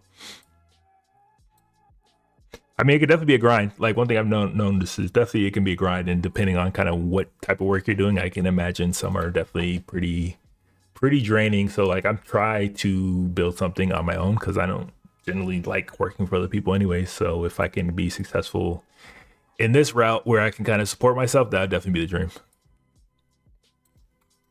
And you said you got into games and like games made you want to start. So what were some of your games that you kind of first kind of brought you to this? So like I said, mine was definitely Civilization. I was a huge Civ kid. Civ 3, Civ 4, Civ 3 really. I was like on that shit all day. That really got me interested, kind of like behind the scenes stuff. That's when I first started doing like modifications and things like that. And then obviously that leads a lot of people down the path of like programming, like because you start to like a little bit understand that. And then YouTube L, what up, man? Brother, I'm a fresher Java developer. Is there any future of Java developer? I don't know. I'm definitely the wrong person to ask. I don't know. I'm not that familiar with Java, honestly. I'm very familiar with JavaScript, and that's the kind of language I've fallen back onto at this point. But Java, I'm not sure. I'm sure there's some kind of obviously opportunities out there. I would say there's probably some older applications that were built on Java that, there's definitely probably a lot less people that understand Java as well. So there's definitely kind of future in that. But in terms of like future projects being built from somebody that's only been like freelancing, from what I've seen, for the most part, it's people asking for C or C++ or JavaScript or React. That's kind of like what I've seen in Python. If you're doing like a lot of AI stuff, those are kind of the three languages that I've seen the most. The first language I learned to actually program in was Ruby on Rails first. So I don't really see a lot of, listings for Ruby on Rails projects, but I do see a lot for like React and JavaScript and C and Python and stuff like that. But Java, you see occasionally. So I don't know. I mean, it wouldn't be too hard for you probably to like cross over and learn other languages. Like I've just started kind of learning Python, and honestly, it's much easier to learn once you've learned one. And then Mark Alexis, yeah, like enough to do leak code mediums. So, like I literally just started tapping into leak code and stuff like that. So I don't know, probably not. I mean, I think I have a pretty good understanding of problems and how to necessarily solve or how you should approach certain problems, but I wouldn't say I have the most knowledge in terms of like actually writing the code to solve it myself. Because once I started learning and once I started building things, like I kind of shifted all my focus to actually just building stuff and like learning full stack and like learning how to connect things and learning how to host things and learning what the back end is, learning SQL and stuff like that. So I kind of stopped doing a lot of those like coding challenges, things that I was doing for a while, but I have kind of started up and doing them again because I do want to get a better grasp and understanding. But I'm also kind of like of the mind, like how important is leak code these days? Are job interviews still kind of testing for leak code? And does it really matter? Because most companies you work for, especially bigger ones, are going to ask you or kind of require you to code with AI anyways, which is going to write the code. So I don't know. I'm kind of conflicted in terms of like how deep I want to get into the leak code kind of side of things because I don't really necessarily see how important it is still to this day. But I do like being able to have that skill. So like I do still do some challenges and stuff on my own, but I'm not, once I started building like applications, I kind of been my full focus. And obviously that doesn't take a lot of leak code level of coding, honestly. All right, so this update is to include my dialogue.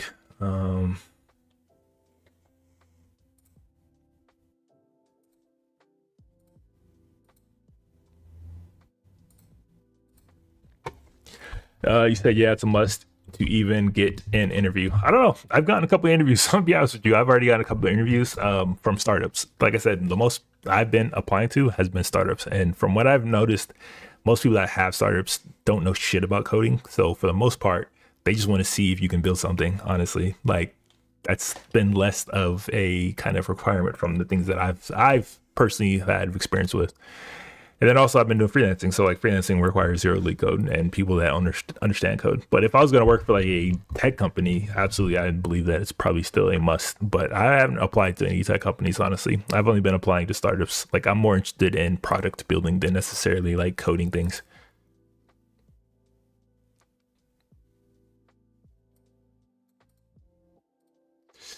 All right, owner, identity, collaborator, dialogue. Where is that? Label, text muted.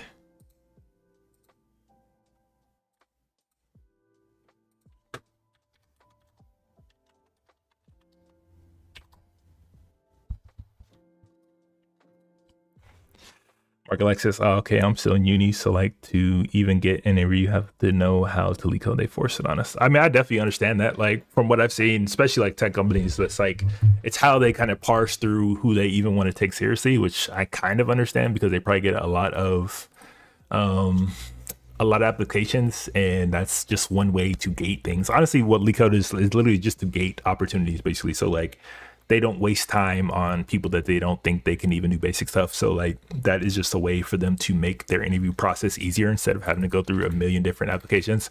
So I understand it from a kind of tech company standpoint, but if you work for a startup or most small businesses, especially like in the US, I don't know where you are, most people that run those things don't know shit about code. They just want to know if you can build something, and they might. And honestly, from what I've seen from my interviews I've had, it's mostly been like, oh, I saw this project that you built, or I saw this, like, this looks good, or I have an idea, like, can you build that? And just basic stuff. Like, so I haven't had to do anything leak code wise in terms of like jobs I've gotten. But if I was going to go tech route and like go work for a tech company, I can definitely see that. But honestly, that's not my goal. I really don't want to work for a tech company. I definitely want to work for something that's actually building stuff up and building products and building services.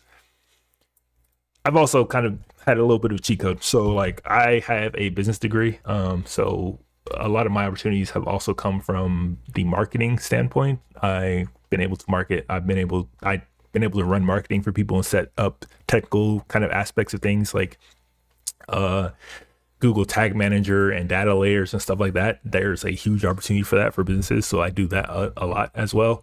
Um, and then some of these interviews that I've had, and some of the work I've had has started out as like doing business type things like marketing and advertising and stuff like that. And then it's led to more technical things because they like, oh, you can do this too. Like, and then it's like that just led to other opportunities. So like I've kind of been like switching in between the two. Some job interviews I've literally interviewed for marketing, and then like they see that you can do other things, and then some I've done for that. So like I don't know. I've kind of like been flipping between the two. I like being a hands-on person that can kind of touch every aspect, and working for a startup is the best opportunity to do that.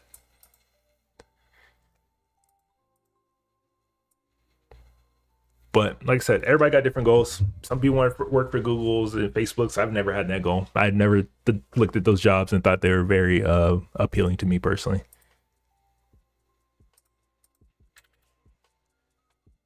All right, why isn't this?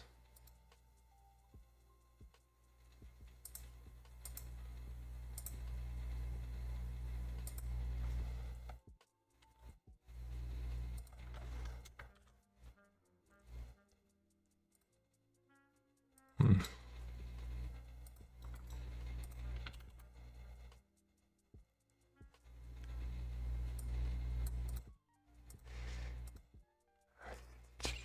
Cover.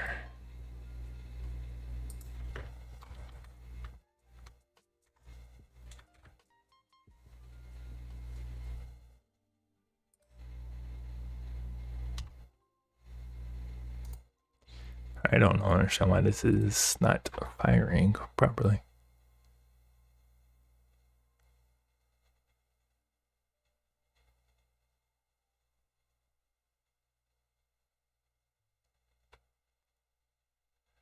I know. All right, let's run this.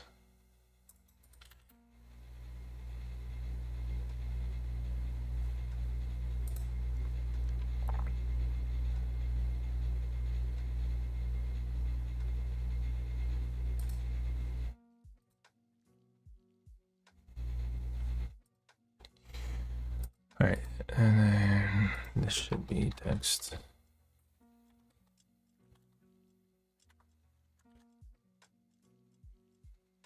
All right, that's better. Mario Alexis, I need that Google job for 3 years so I can leave and go get overpaid because I have Google on my resume. I mean, I get it. I definitely get it.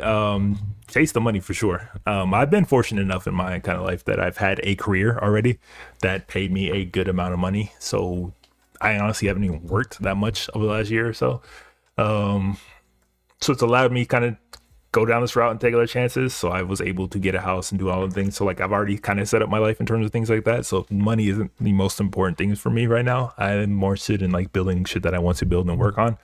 So the SaaS is honestly kind of a main goal for me. I'm gonna really start hammering that and like doing my marketing and doing my outreach and building that clientele up. That's like a whole another side of things that's completely opposite of programming coding. That's all leaning on my business acumen and like marketing and understanding how to build something out like that. So that's gonna take a while. That's gonna take a lot of energy. So most jobs I'm looking for are like basic contract stuff or part-time, or if it's a good enough opportunity, I'll go full-time. But that's gonna allow me to kind of do both things at once. So I mean, that's my main goal right now is if I can start up my own thing and have that running consistently and get a monthly revenue from that and not have to worry about working for somebody else, that would definitely be the goal. But I understand, like, if you're just starting out, like, definitely go get the money because, yeah, you want to get your life set up and stuff like that. I've just been fortunate enough to have a job that allowed me to get myself set up. So now it's no longer necessarily the number one goal.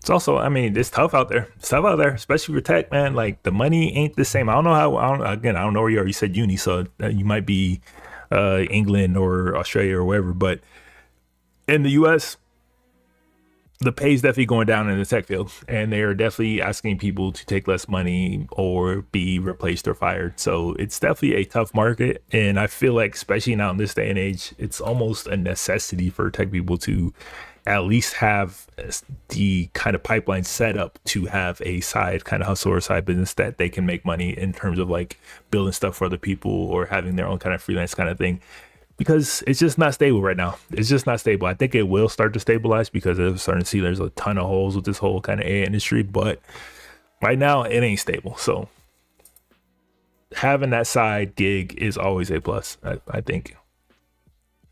All right, cool. So now this is wired up. Got collaborators here. This should still work. All right, let's clean this up.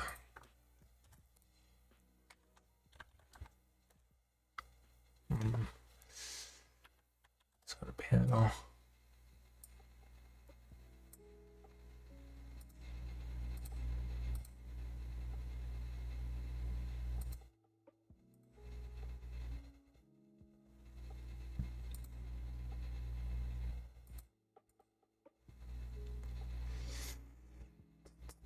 Confirm button. You're in the States? Okay, so then you know. Shit, so you should know. Like, it ain't, the tech industry is not sweet right now. I will say that. It is definitely not sweet right now. I mean, if they're firing people that have worked for 10 plus years, like, damn, like, I'm not necessarily sure that I want to work for you, quite honestly. Like, one thing I will say, though, especially with AI, is, again, if you're freelancing and if you're open to that, there's definitely been a lot of opportunity in that field just because now everybody thinks because of AI, they can build whatever they want and they have all these ideas to start businesses and start applications and things like that. But they don't actually know how to do it. And a lot of them now are starting to turn back towards like Upwork and freelancers that can actually complete those things for them. So there's definitely a ton of opportunity out there. It's just, are you ready to kind of capitalize on it type of thing? All right, where is it? This is collectors.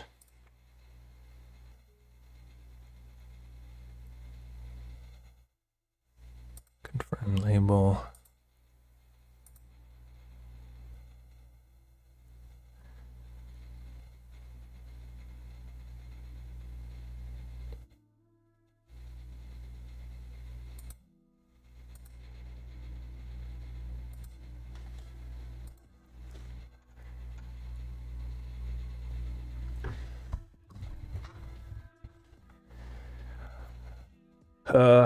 Yeah, it's bad from what I heard. After you get that first job, it gets easier though. But getting that first job, first one about, yeah, especially for people that just don't have that experience, it's kind of the same thing. Like I see a lot of things. I've seen a lot of listings that are like, I need 3 years of experience, 5 year experience. It's like, well, it's kind of a bullshit thing because you don't really get the experience until you get it, right? And you can't control whether you got a job or not. But if you can show that you have that ability, honestly, if you can sell yourself, honestly, because like a couple of interviews I gotten, I was definitely not within their requirements in terms of years, things like that. But I was able to like find their emails and like market myself enough that got me through the door that they were like, all right, well, let's just see what he's got an opportunity.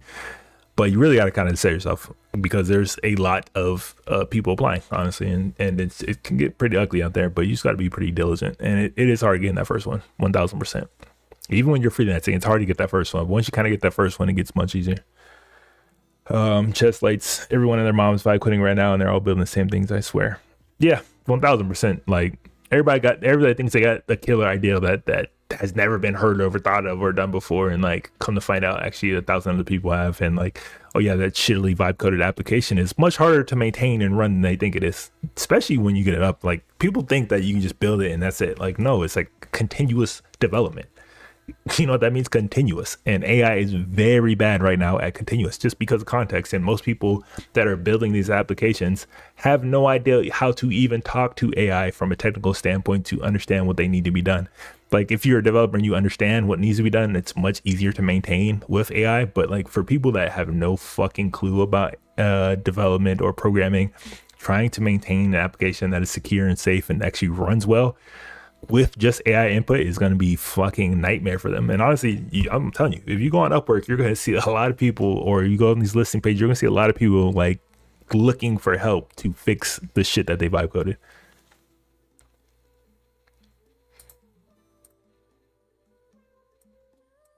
I'm trying to figure out where this button is.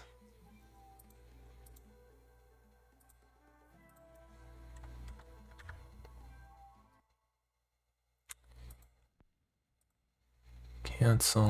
Why is this not taking effect?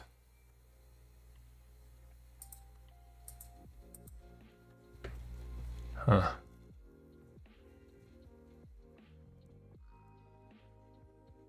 This will.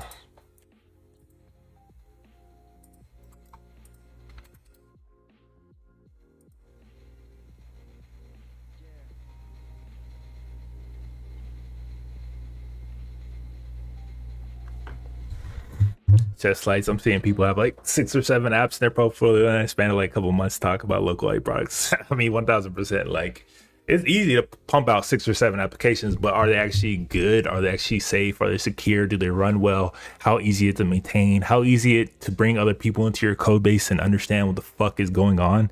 Yeah, like that's a whole nother fucking story. I'll check out your app right now, man. Appreciate it. Go check it out. That one took me about 2 months, almost 2.5 months to complete. So like when people are like, I'm putting out applications, SaaS level applications in a week, I'm like, bro, what the fuck are you talking about? There's absolutely no shot that that application is good in any type of way, because the amount of things you have to account for from a standpoint of what you think is going to be to actually what needs to happen is insane. Like I don't believe when people are like, oh, I built this full SaaS production application in a week. Like it's good, it's safe, it's secure. Like I don't think so, especially if it's a business facing thing where information and credentials and security are so fucking important. Like there's no way they built the shit that they built in just a week. That took me like 2.5 months, and that was fast, and even then it's not even close to its final kind of shape. But yeah, check it out, let me know what you think.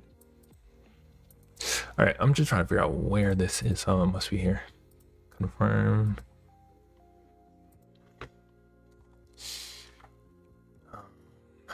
Let's go. Let's do that.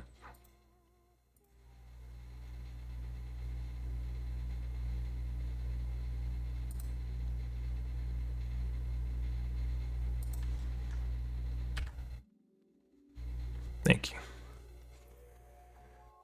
Trying to figure out where that was.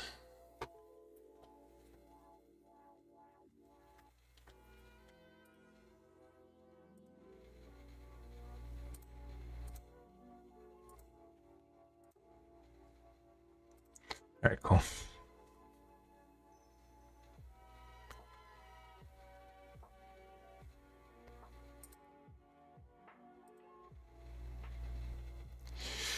All right, so that works. Collaboration still works. Can edit. I can add collaborators at will.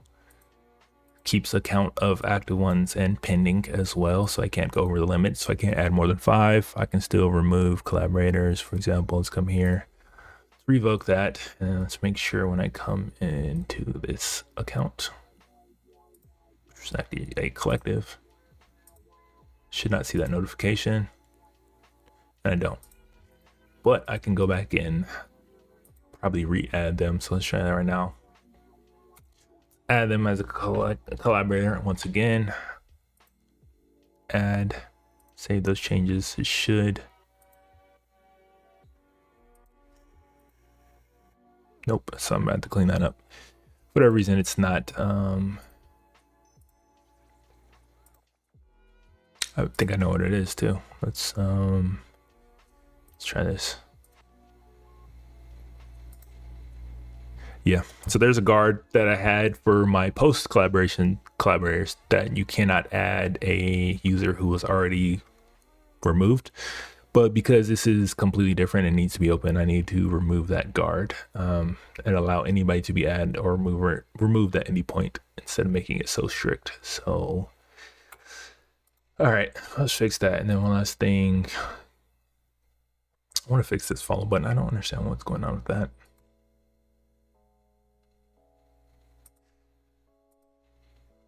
Let's come to view.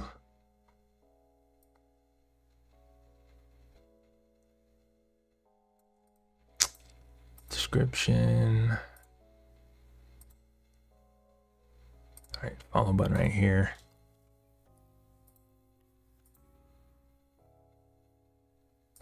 If session. All right, let's just actually let's move you.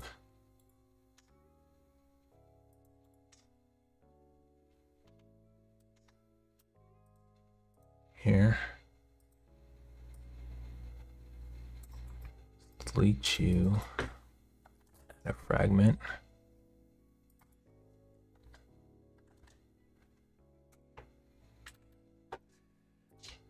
All right, that should be good. Like, boom, boom. All right, now let's fix this follow button. I actually don't know why.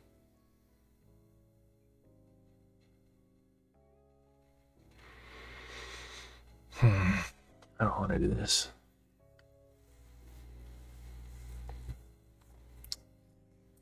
H2.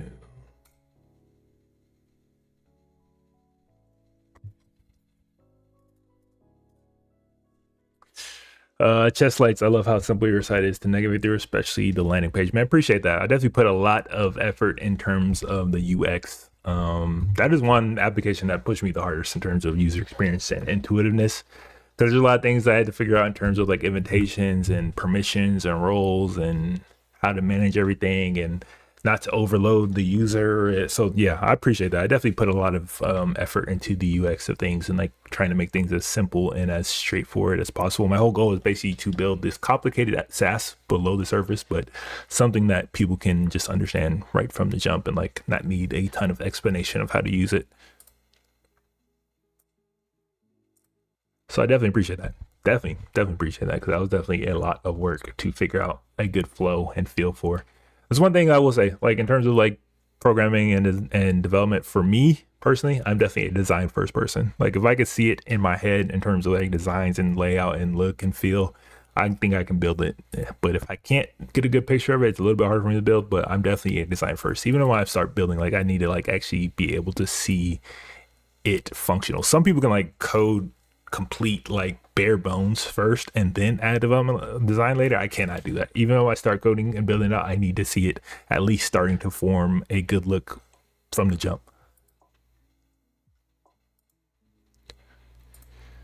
All right, so that looks good. All right, it should not be able to follow. I gotta fix this.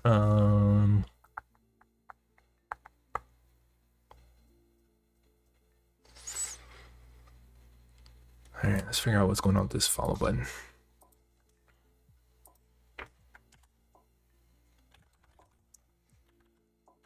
Let's come here.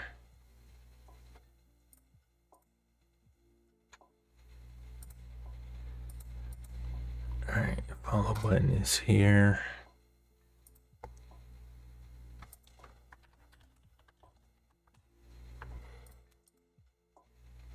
That might be it.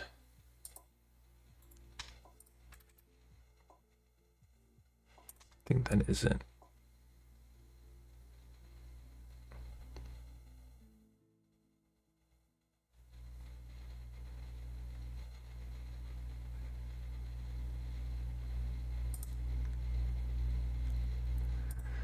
All right, cool.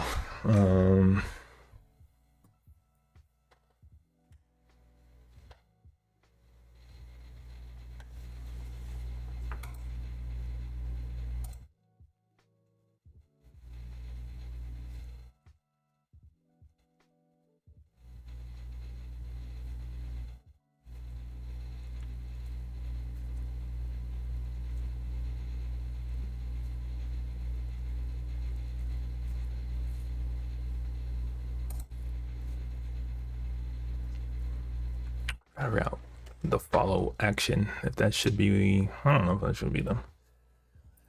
All right, let's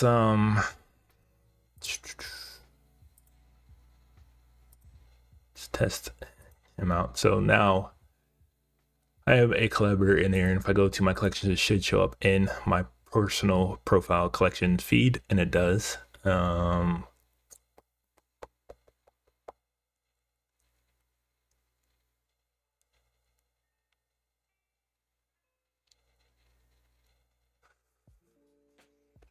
Things to determine in terms of following, if I should allow a collaborator to follow a collection or not.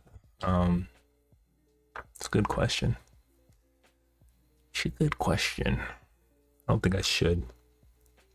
I can complicate things and use some cross wiring, so I might not do that. But let's say I come here and I should be able to add this to this collection, so this should appear into my collections list now, for example. And it's not, so I need to update that as well. All right.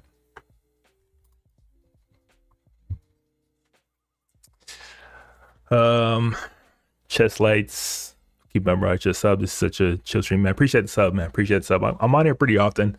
Been doing this much more and more. I just find it, it's fun being able to talk to people and like get their kind of backstories and I got some really good advice on here too from people that have been doing this a lot longer than I have and getting ideas and stuff like that. So appreciate that. Definitely gonna be doing this pretty often.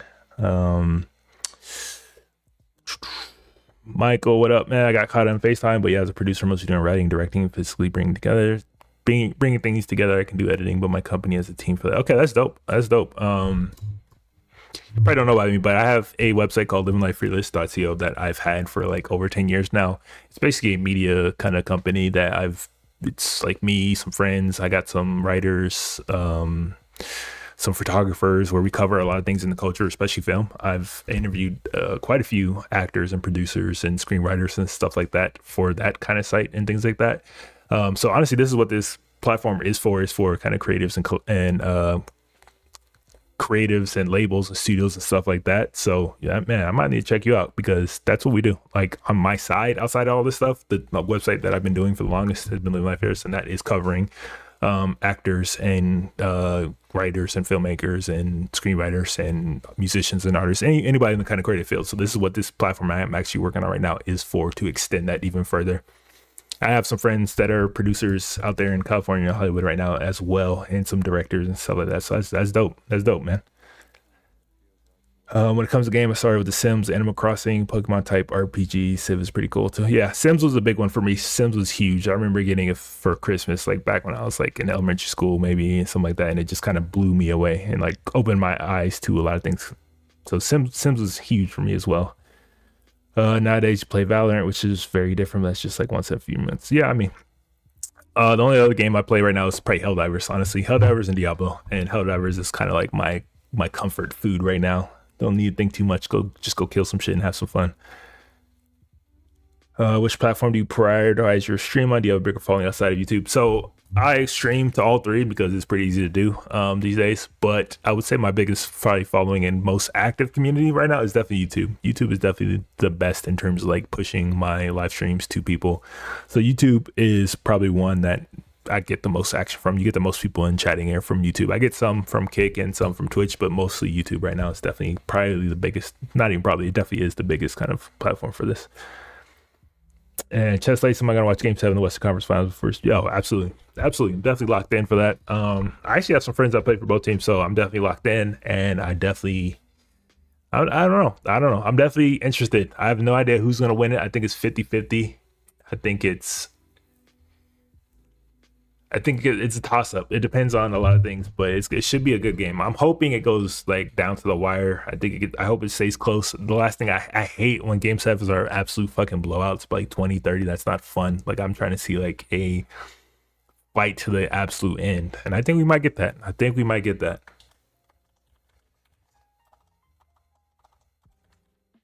All right, I need to update this to include my collaborators. API like it should from my collection, so I don't really know.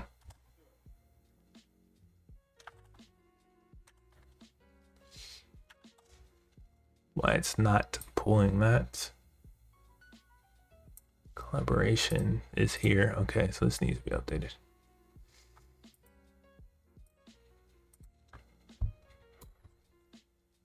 SB, you want overtime? Shit, I want 4 overtimes. Like, oh, shit, just give me everything. Like, give me everything you got. This is win or go home. This is for the finals. Both teams are extremely hungry. Thunder trying to go back to back. Spurs trying to get it done. Honestly, the Spurs have to get it done, because how long do you think Wemby's going to be healthy at this level? Like, you don't know. You got to take these chances when you got it. So I think it's going to be a good ass game. I need to update this to include collections. A user is a operator of. They should be able to add post to those collections.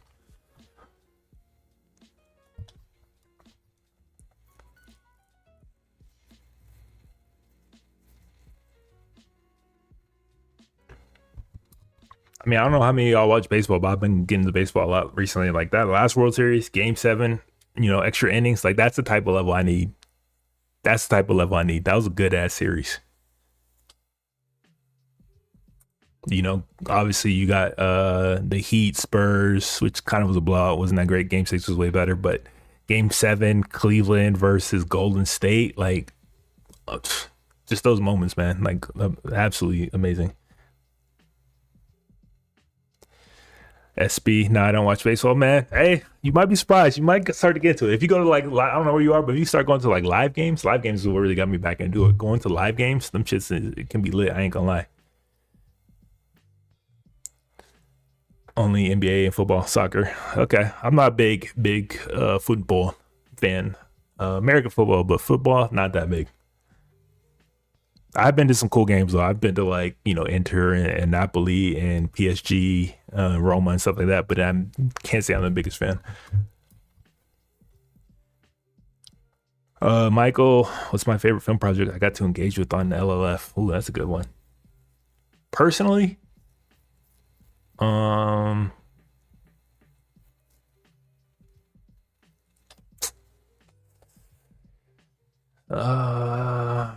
personally, I would say Beau's Afraid. If you know that one from Ari Aster. They actually were pretty generous. I got to interview one of the kids from there. Got some screeners, got some opportunities for like some of our writers to actually go to some like secret screenings and premieres and stuff like that. So honestly, Beau's Afraid was really good. A24 is always really good in terms of like looking out for like smaller media publications and things like that. So anything A24 is always a plus.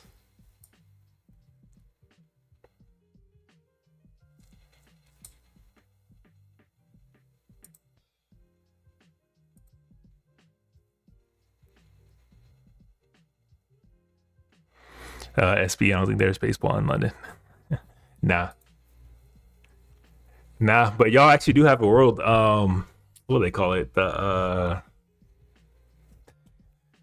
They just did the baseball classic or championship or something like that, where all the different countries played together, played for like the world title. United Kingdom did have a team, even though majority of that team, like probably 90% of the team, 95, 99% of the team was from the Caribbean. Like Caribbean plays baseball, so like 99% of the United Kingdom team was pretty much all from the Caribbean, not even from England or London or anywhere around there, which is kind of comical.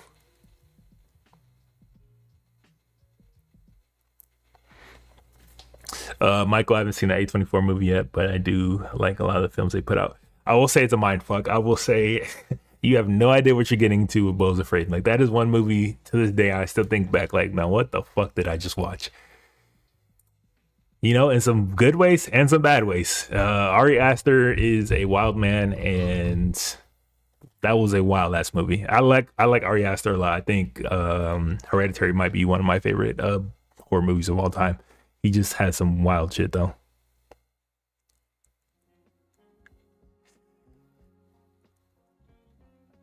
SB, do MLB players get paid off? Shit, do they? Oh my god, my kid is 1000% playing baseball. He can hoop, but baseball is definitely going to be in that repertoire because shit. Do they get paid well? I don't know if you know about the guy named Shohei Ohtani, but he's like a fucking stud. Like he's like one of one. He pitches and he hits, which hasn't happened since the 1900s when baseball was invented.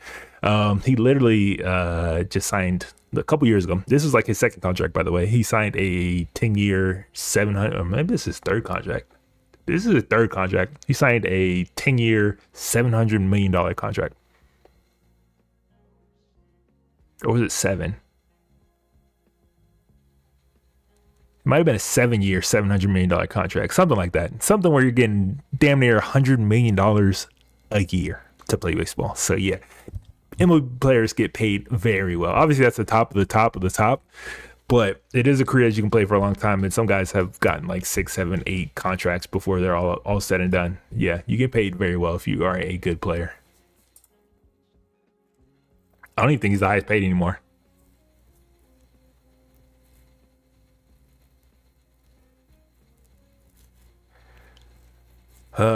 Michael, I believe recently one of my friends got to work with him too. It's neat getting a peek behind the curtain. Yeah, I see it's dope. Like what I love being able to get that access and like seeing how things work behind the scenes and stuff like that. That's why I like talking to creatives and stuff. That's honestly why I started it, because I like understanding and learning the process and getting a peek behind the process and like picking their minds about why they made certain choices, why this, why that, and stuff like that. So like I think that's really cool. And A24 is really, really good at stuff like that. And they're definitely probably my favorite studio at the moment. Everything they put out is class. Even if it's not like my favorite movie, it's always like they take those chances that a lot of studios don't anymore.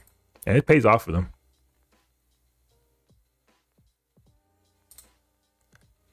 All right, so I was able to add this to my collection. So let's see, I come back to my collection and it's in there. Cool.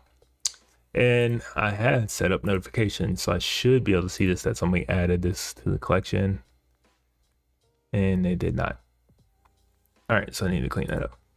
I got the collaboration request accepted notification, which is fine. But it should have said John Doe added a post to the collection or something like that, but it did not fire. So let's figure out why that isn't going.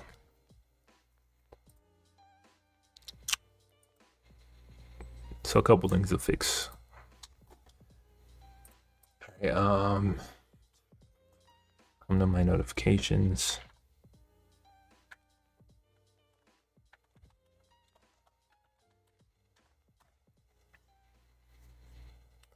SB, there was some story I heard about some contract someone got, and there's a day for it. Forgot the name, Bobby Bonilla.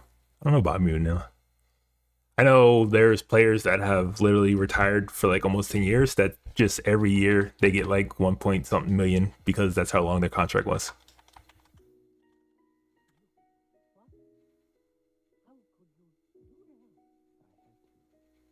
Oh, I know who you're talking about. Yeah, Bobby Vanilla from the Mets. Yeah, New York Mets pay him like 1.19 every year, literally, and he didn't play. This was last year. He last played for the Mets in 1999, and he's still getting contract. Yeah, he's still paid through 2035 every year. You haven't played a game. You haven't played baseball since 1999. Imagine since 1999, you're getting $1 million every single year until 2035. That's fucking insane.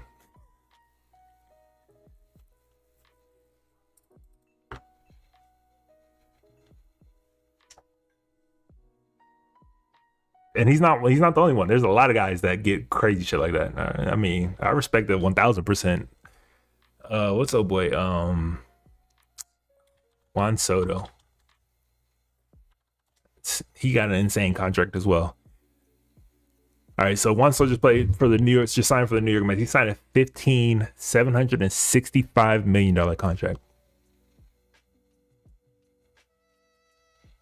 Like what? 15 years, 7? That's crazy. It's crazy. I'm pretty sure it's fully guaranteed. And it included a $75 million signing bonus. Like, bro, what the fuck? That's almost $1 billion for one player.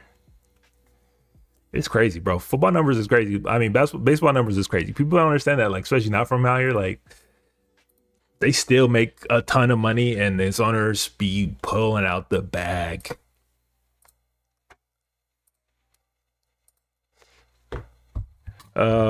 Michael, the farewell and past lives were both roller coasters. For the past lives was great. Past lives was fantastic.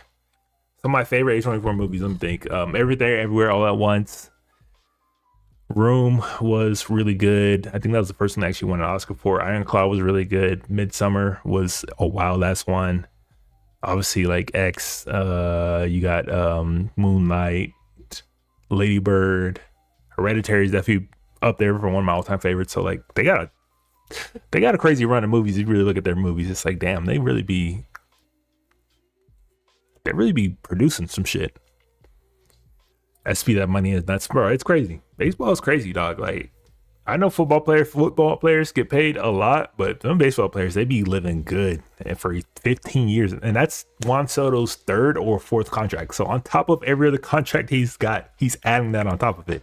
And every other contract was multi millions. Bro, it's crazy the amount of money in baseball. My kid is 1000% playing baseball. All right. All right, what was I tweaking? All right, let's add these notifications. Let's see. So if I am a creator and I add a post to this, will the other collaborator get notified? That's what I'm testing for.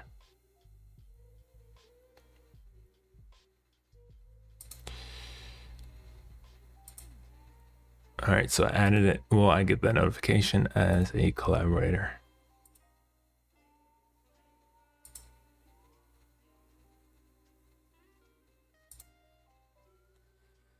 No. All right, let's clean this up.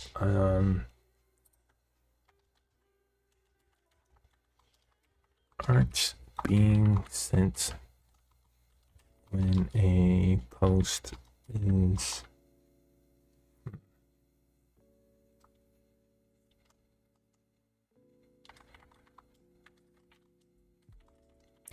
collection collaborators in a collaborator adds a post to the collection. Can you trace this? I thought I had this set up, but something's not firing. But I know that it works. It shows up in the list. They can add anything to the collection as they choose, which is fine. I also need to remove the guard that stops you from re-adding people that you removed. All right. Let's just add this to the queue. New trace why can't re-add a collaborator to a collection after they were previously removed.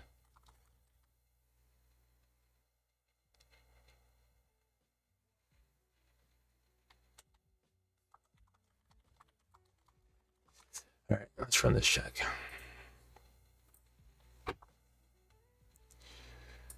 Async block exits early on private collections, which unintentionally skips collection posts added notifications to. Okay, so it was an early return that was causing this.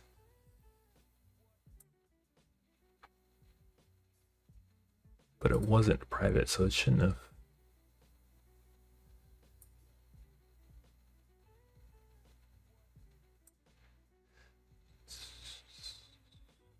All right, let's come back and try this.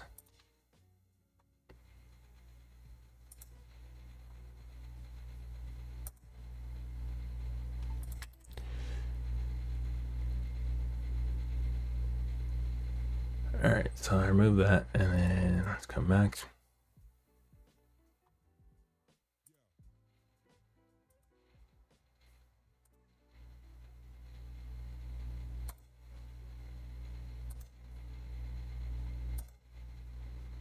No notification. All right, let's try this.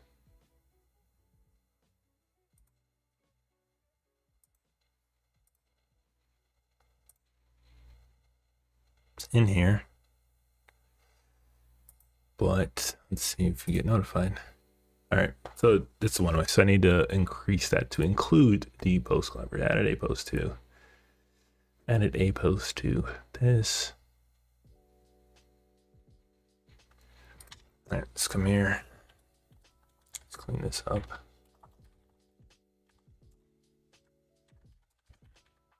A post.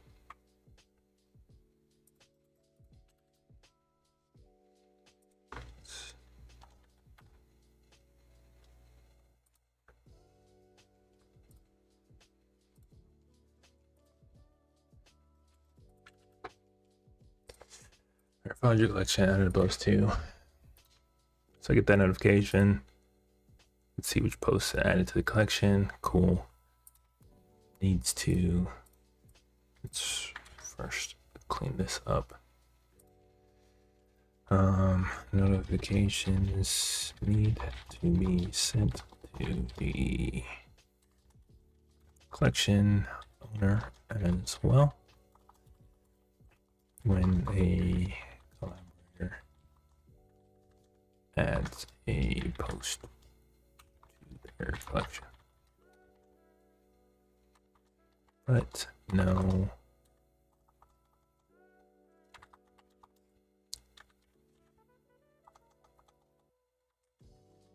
should be no self notifications both ways. Creep line, what up? Why VS Code? I mean, why not? Why not? That's what pretty much everybody learns on. Like, that's kind of been the default kind of IDE that you learn on and you learn how to code and build things on. So why not? I haven't really had a problem with it. Everybody kind of asked me that. I'm not the only one. Is basically you're saying why VS Code over something like Cursor, which Cursor is just a fork of VS Code anyways. I'm not like an AI forward person. Like, I just used AI as in the chat and that seems to work for me. But I mean, why not?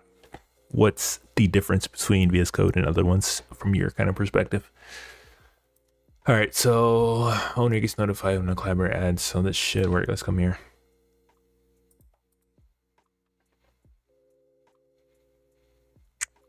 Add this to that same collection.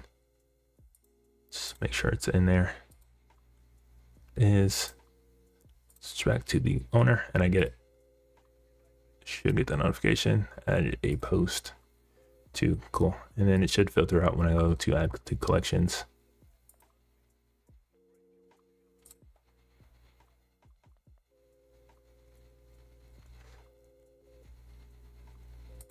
All right, cool.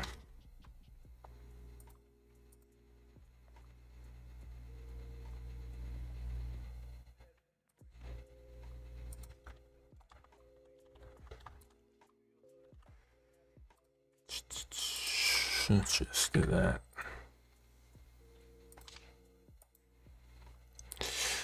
All right, so I worked out that feature. We add a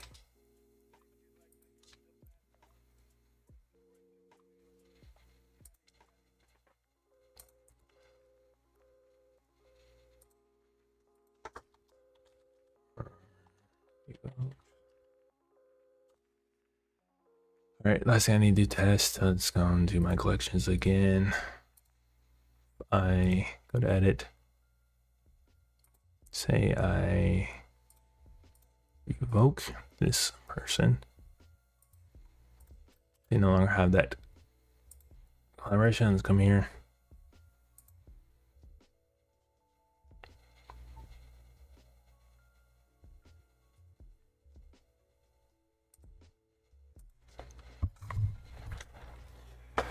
Michael says lots of people learning don't have that much motivation, get stuck learning about tools and IDs. It's great that you'd rather just do it. I mean, I just kind of look at this like, why not? Why wouldn't you? It's the main thing you're going to be using for everything that you do going forward.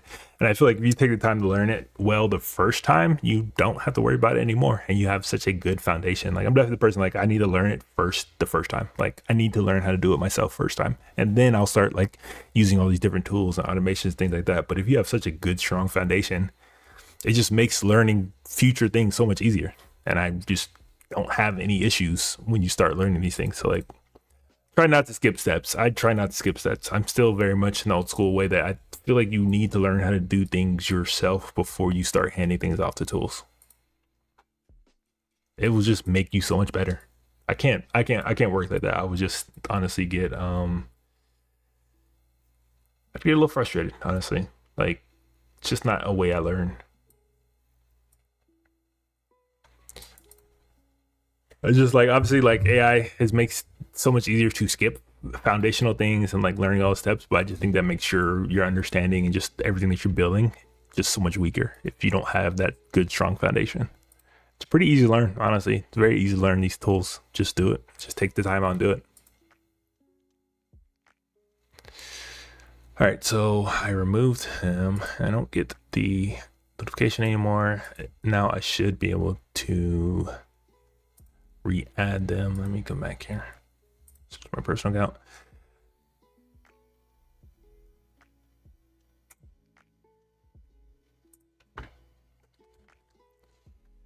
See if it adds this person. It wasn't doing it before, but it should be doing it now.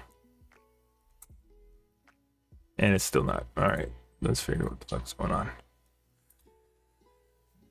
SB, it's just practice. I mean, yeah, lots of practice, man. Whether you think you're doing it or not, like just building shit constantly is a lot of practice, and it just reinforces so many ideas. So that's kind of how I approach things. Like I was an athlete. There's really no other answer for us in terms of how to get better and how to understand things and get, to that next level was literally just doing it over and over and over again. I feel like people try to find ways to kind of cheat that process. And as an athlete, again, the number one thing that you say in training and like you hear constantly as you're kind of going through the levels is don't cheat the process, don't cheat the process, don't cheat the process. It's like kind of hammered into your head. And you know why? Because people that cheat the process, it eventually comes back to bite you in the ass. Whereas people that didn't, like, even if you don't reach as far as you might have thought you would have, like that foundation is going to take you a lot farther than you think it will. Servers and blocks when a pending request already exists. When a collaborator invite was removed via membership, the membership was set to removed but linked could remain pending. Re-adding the same principle, hit the stale pending request. All right, let's try this.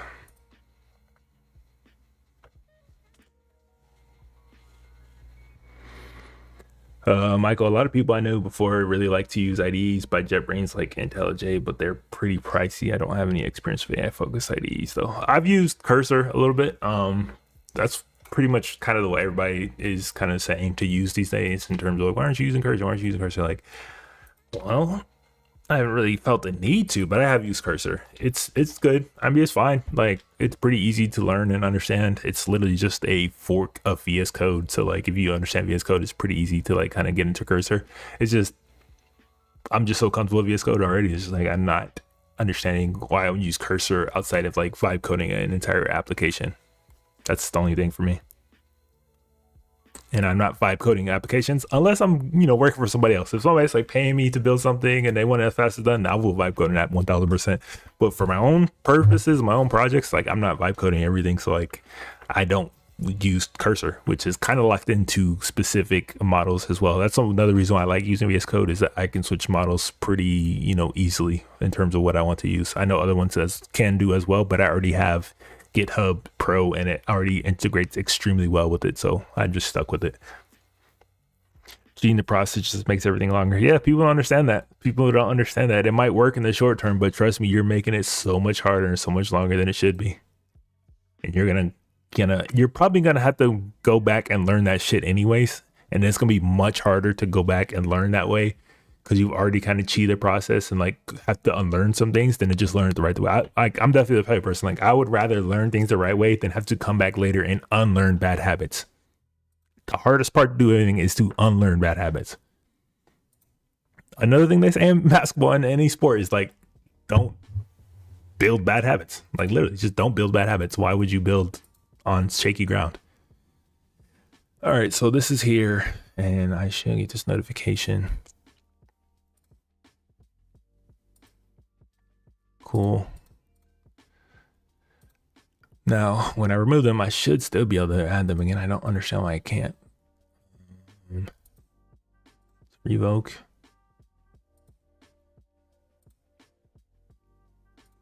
They should not see this notification. Michael, I agree. AI is shooting a lot of people in the foot. They're not gaining results since they can't do anything past writing a prompt. 1000%, 1000%. Not even just writing a prompt, not even understanding what the code is putting out. Like there's a lot of people that don't even understand what the code is putting out and why it's putting out that way.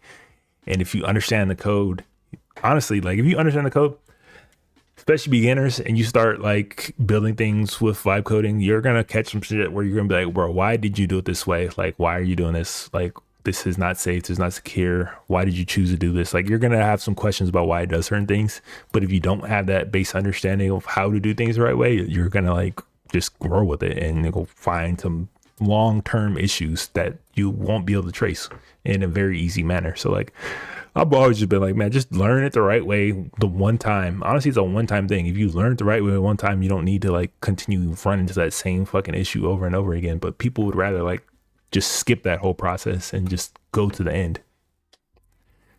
Honestly, I just say this, like, if you don't like, I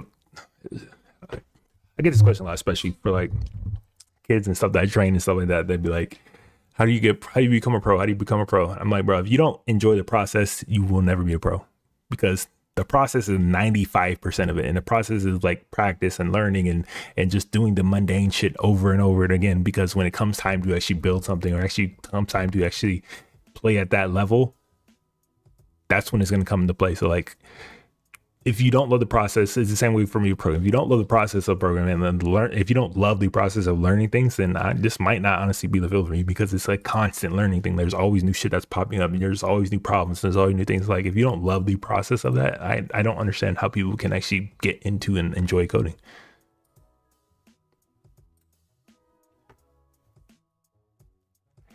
SB, I always think of the compound effect. Yeah, I mean, I just think people don't really have that understanding when they kind of get into certain things, and they just want the quickest, cheapest, fastest way to that level. And it's like, all right, it's cool, you can get there like that, but you don't understand the problems that you're kind of creating down the line, and those problems just compound on top of each other. And as your code base or whatever you're working on gets bigger and bigger and bigger, it's going to be so hard to fix problems that were introduced from the beginning.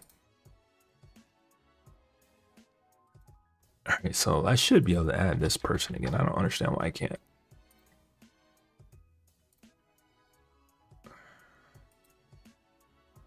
All right, I can. All right, fixed it. Let's remove. Let's say John Doe.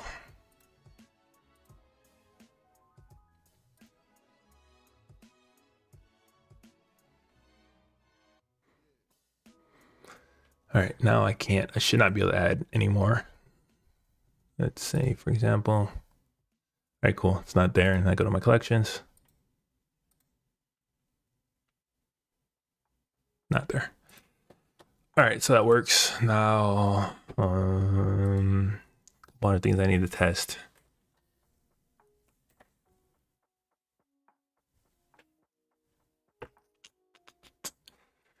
Let's do this. Let's come here. Let's come to this collection, edit you, and let's add you back.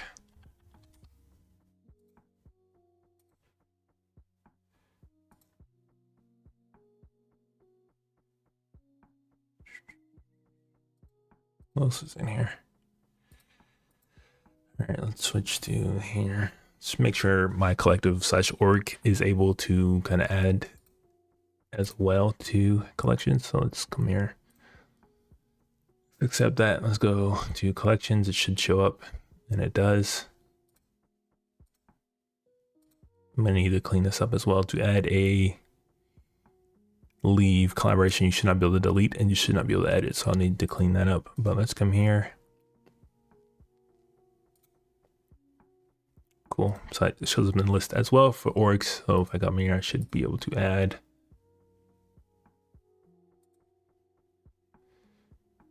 Let's come here. Let's add it to there. Let's go to my collections. It's in there. Cool. Now if I switch here, let's check my request and see if it updated. And it didn't, so I need to clean that up as well. All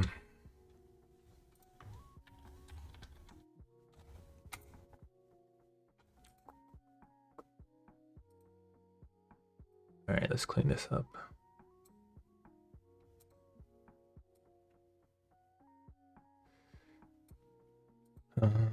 Add a if the latest post in a collection, a note. I need to update the preview to include notes, content, my collection card currently does.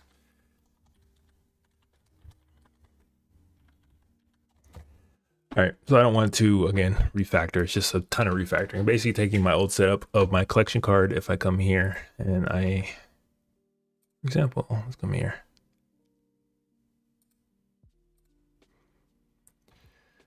Same way this collections is showing the actual preview content from that note, I need to update my request to include that. So I don't want to refactor all that. Typically, I would just kind of copy and paste. The old way I would do is copy and paste it from my collection card and then refactor it to fit with this. But great thing about agents, great thing about agents is that it can do this for you.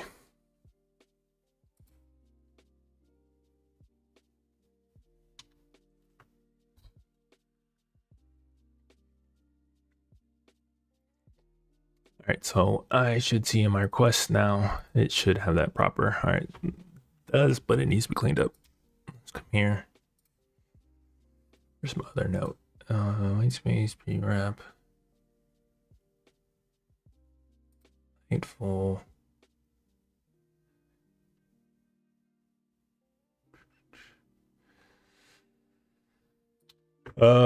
Michael, have you noticed a trend throughout your projects on which phase you enjoyed the most while building something out? I mean, the initial phase is obviously like the most exciting, right? Because everything is possible still. Like everything seems easy. Everything seems, straightforward. You can get your most ideas out. You're building out these different things. Like, so the planning phase, the idea phase, like obviously it's very addictive. And what kind of brings me back to it over and over again is that, you're kind of figuring out how would I approach this and figuring out different ways and all that stuff. So like the idea phase is definitely addictive. And I like the initial, like building out things and like just your initial ideas and stuff like that. But then obviously you get hit with the real dose of reality in terms of like what it actually means to build something. And like you start running into all these issues that you didn't think you needed to figure out or had to figure out on your own. So that can get pretty tough, but definitely the initial phase is definitely fun, but I generally enjoy most phases of a project. I will say I enjoy the last phase of like actually launching, of getting ready to launch, the least enjoyable for sure. 1000% the least enjoyable, because the closer you get to the end, that last 5 to 10% that you think you're like on the way, there's always so much more work than you think is going to need to be done. It's mostly like technical kind of things and like little adjustments and stuff like that. That's necessary, but not necessarily fun to build. So like I enjoy building out like features and doing all that stuff. But then once you start getting to the end, when you start needing to tighten things up and clean things up and like actually get into technical weeds of things that you typically put off to the end, yeah, that is definitely my least favorite, because there's always little things that pop up at the end that's like, damn, like I was ready. Like my SaaS, I thought I was so close one day. I was like, oh, I think I'm like almost there. I'm like maybe 2% there. Took me like another 2 weeks, and it wasn't like building out new features. It's literally just cleaning things up and like technically and like making things sound and like mobiles and dark modes, and it's just like all that little shit that compounds at the end. So definitely my least favorite is the like right before launch, right before putting it out is always the most frustrating because there's just so many things that you just did not account for that just starts popping up out of nowhere. All right, maybe this needs a padding.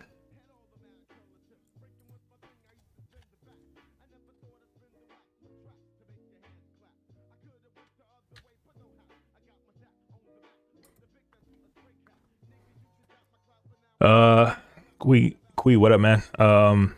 Always start with MVP, then features, in my opinion. Launch that MVP. I agree, but also like MVP got to have some features, man. MVP does have to have some features, and like I try to keep my MVP as like core feature specific as possible. But even that, like when you start a feature, you're like, oh, I can do this. Like, I'm just gonna do this little feature, and then all of a sudden, it's like, oh, this added this, or actually I should do this. Or it's just like when you start adding features, things just creep. Like, honestly, and it's not even. I don't get creep from like keep adding additional features to things because that's not what I do. I just get creep from like actually getting hands on with the feature I'm trying to build and like getting a clearer understanding of exactly where it needs to go. That always adds like extra time in terms of things. But like, I agree. Like, you should launch your MVP, and I actually do it pretty well in terms of like launching MVP. You still need features for your MVP, but even within those features, that launch window can definitely kind of grow in terms of like building that out. For example, I was building out my SaaS. For example, the Greenlight one, which was a business kind of contract communication SaaS between a client and a project manager or a agency or whatever, basically a way to handle clients. And a lot of those features are not like groundbreaking new features, but there's just so many little things that go on behind the scenes of making that work properly, and like in terms of permissions and roles and like how they interact with each other, that like you don't necessarily know until you know. I will say that you don't really know until you know. And that was my first time building out something like that, like on an organization kind of plug. I use better off that, and yeah, that shit started adding up. Like, I didn't expect it to, but it definitely did.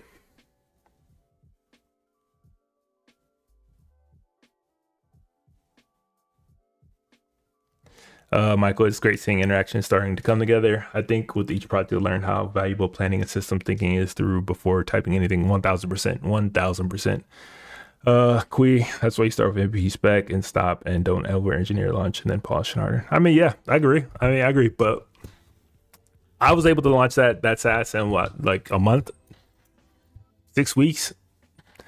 I think that's pretty good for something that's like that kind of production level, and that has pricing, that has all these messaging, has emails, has notifications, has roles, has permissions. Like, I wouldn't have launched that and not had those, like, honestly, because first impression is still first impression. Like, if I'm just going to launch MVP and not tell people about it, I'm just testing at that point. Like, I still want to launch an MVP and be able to tell people about it, like, hey, go check this out, go test this, and things like that. And to do that, you still need features. Not jumping, you just general. No, I know you're not jumping, bro. One thing about me, bro, I do not take things personal. Like, I don't care. Like, even if you were jumping on me, I wouldn't care. So like, I appreciate it. I'm just talking. Like, I agree with you for the most part. Like, I do think MVP should be done as fast as possible, and it's always tweaking and finding that balance. But even when you think you've got it all planned out, things still always pop up. That's just one thing I've found from multiple projects now, is that even when you think you've got it figured out and you think you have a good understanding, there's always something that's going to pop up. Unfortunately, kind of part of the process. And yeah, you said, Michael, each project I learned how to valuable planning. Honestly, everybody keeps talking about AI, this and that, how can code and build things. Like, honestly, the most like feature that I use the most and that I love the most about AI agents is literally the planning. Like, because it can examine my whole code base. I can give it really detailed plans and ideas, and like I can even ask for suggestions, whatever. It does a really good job of examining your code base and like piecing together a pretty good plan in terms of like how to integrate everything with you already have. And then it literally asks you questions in the planning mode of like which direction you want to take. So honestly, for me, the most valuable aspect of an AI agent in terms of building stuff for me has 1000% been planning mode by far. more than anything else, I use planning, especially for big features. Like, it just saves you a lot of headaches down the line. It also saves the agent a lot of headaches because they have a clear context of what needs to be done and doesn't really deviate from that.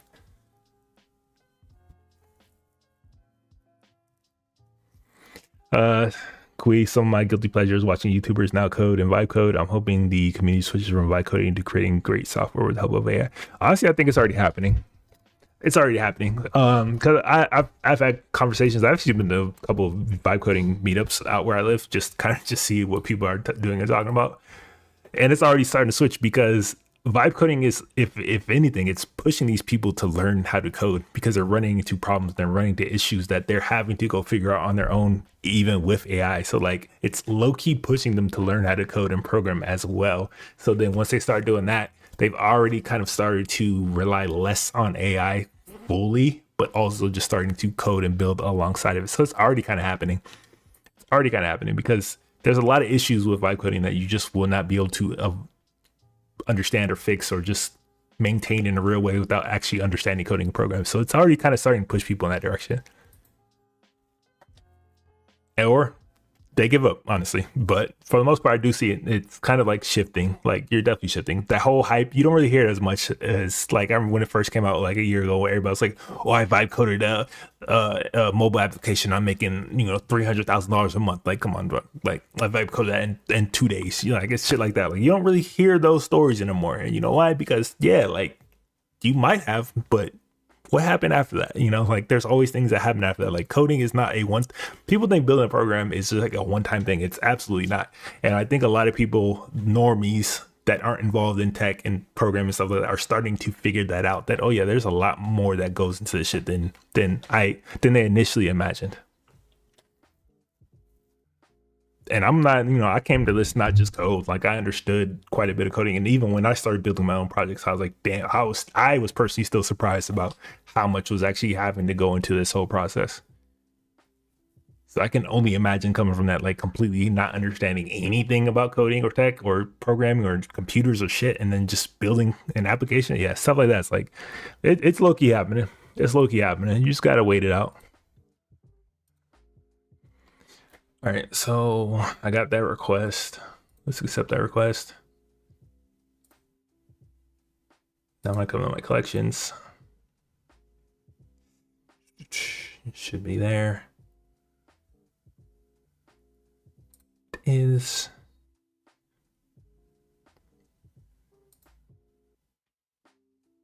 View post share, cool.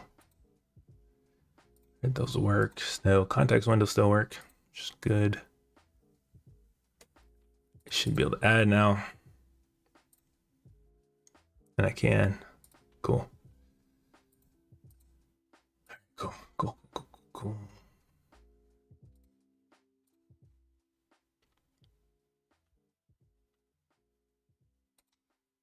All right, cool. Pretty close to done here with this little feature set. Been going slow, been talking to y'all, but definitely got this pretty wired up for the most part. There's some little edge cases I need to do.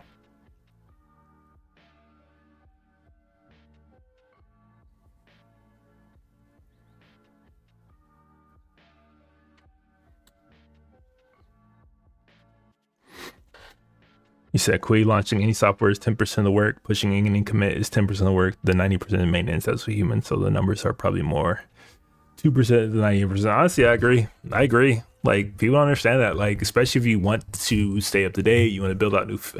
Inevitably, once you build a application, most people are going to want to add more features to it, right?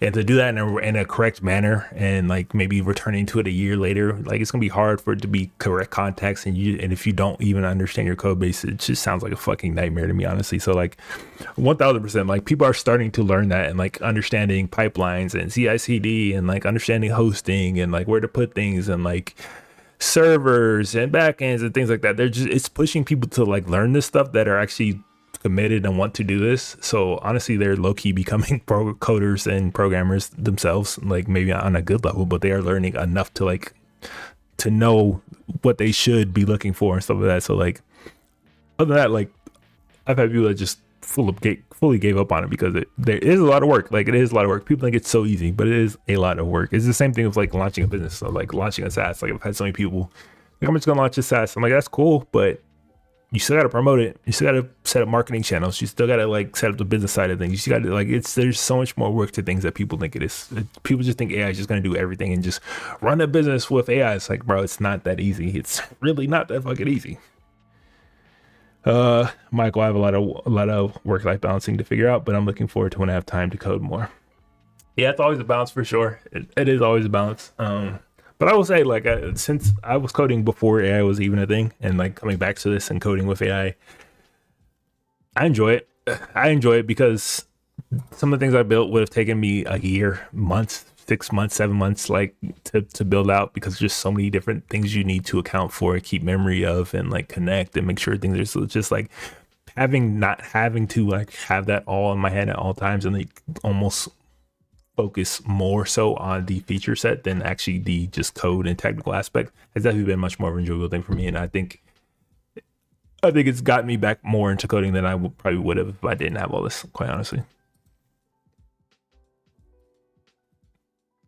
But again, I'm a builder. I'm not a coder. Like, I don't like typing out all my code. Like, that shit doesn't excite me. But like seeing it come together and like understanding the structure and like defining the structure and defining how things connect and defining how interactions work, that's much more exciting for me.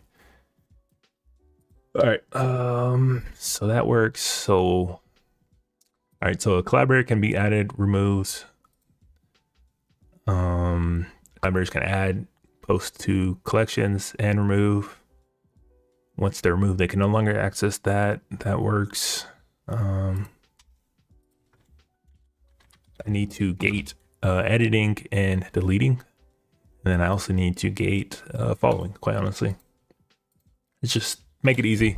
Can't follow a collection once you're a collaborator.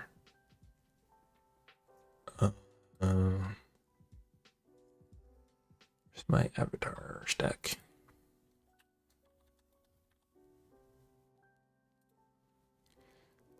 There's no way that's large.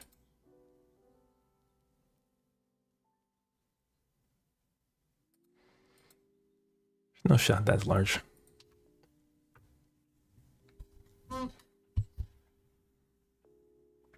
Has my marketing for Greenlight been successful in terms of your personal goals, or too early to say? Too early to say, honestly.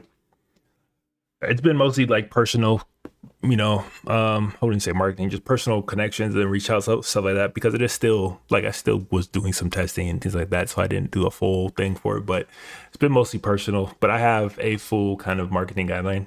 Like I said, I was a business degree first, and I've actually run side businesses and done business for other people. So I have a pretty good grasp of how to build certain things like that and how to market things like that and how to build that kind of pipeline. So that just takes a lot of time and effort, obviously, and needing to do like social networking and, reaching out there and cold calling. Like, I have to literally build, typically what I do, I'm not gonna tell you, but typically what I do is I have like Notion. I build a giant spreadsheet full of like potential clients and keep track of like cold calls and who's warm, who's all that stuff. Like, that takes a while. That's going to be like a whole nother endeavor, which I've done multiple times. It's just like that's always like a kind of like low-key frustrating part, but it's too early to say specifically if it's working or not. But from my feedback from people I've actually been using that I paid for it, like, I do think I will be able to build it out. It's just going to take a lot of time and effort, honestly, which is always the case.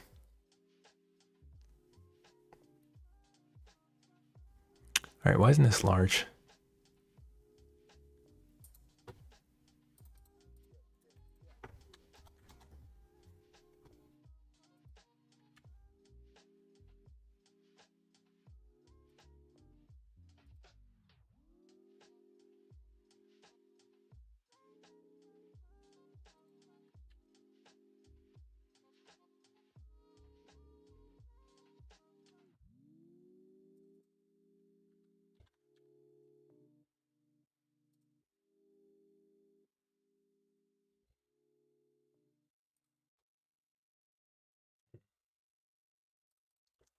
Just gonna leave it. All right, so Collaborators can add, remove posts. Collaborators can add it, be added and removed. They can join at any time. No time limit on those, like posts. They should not be able to edit. And they should not be able to delete. And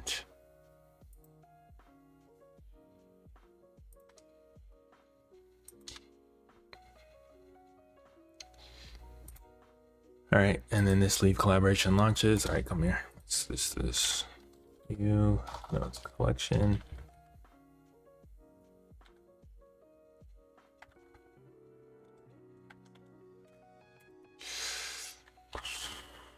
Leave. All right, here it is.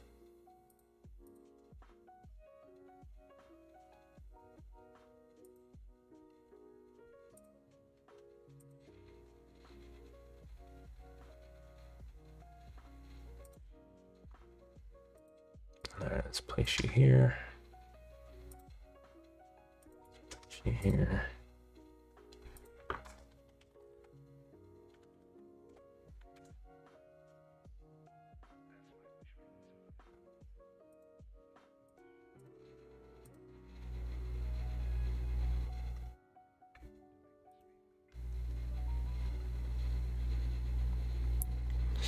All right, cool. So that works. Leave. It should launch.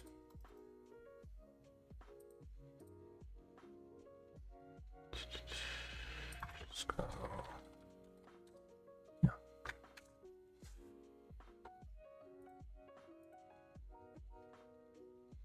Collaborator. All right, and then let's.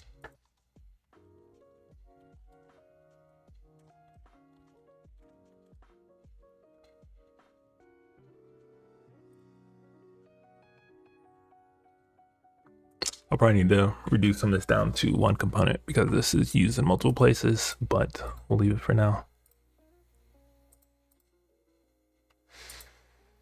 All right, and then shouldn't be seeing this. All right, so.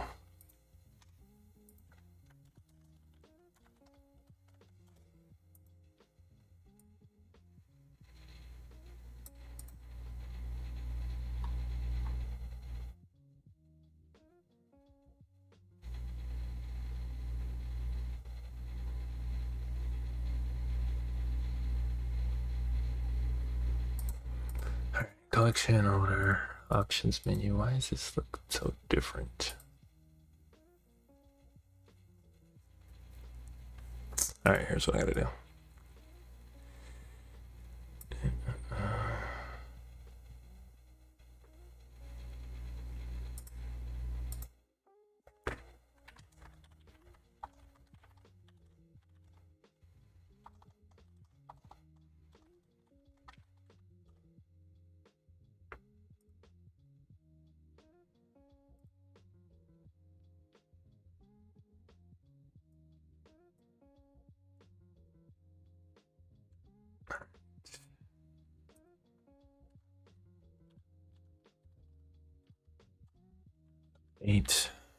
My collection card, collection options, menu to send this collaborator, prompts to properly display the video. All right, so did that.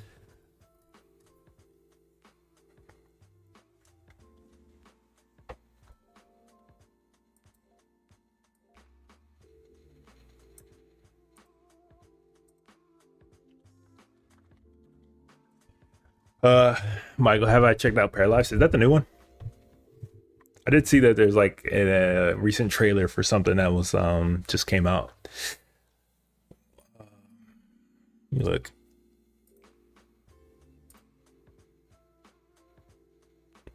Oh yeah, I've seen the trailer for that. I haven't checked it out. I've seen the trailer. Is it out already?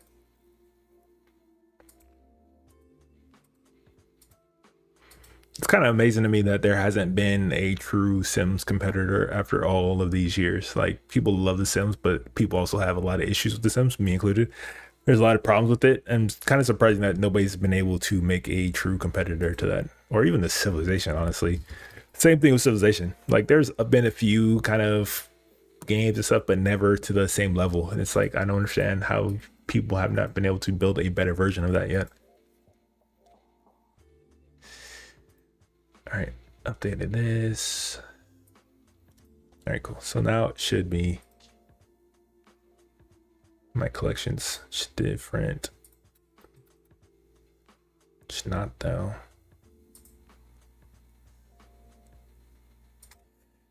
Why is that not? Actors principal. Pass it down to my card. Principal.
Needs to be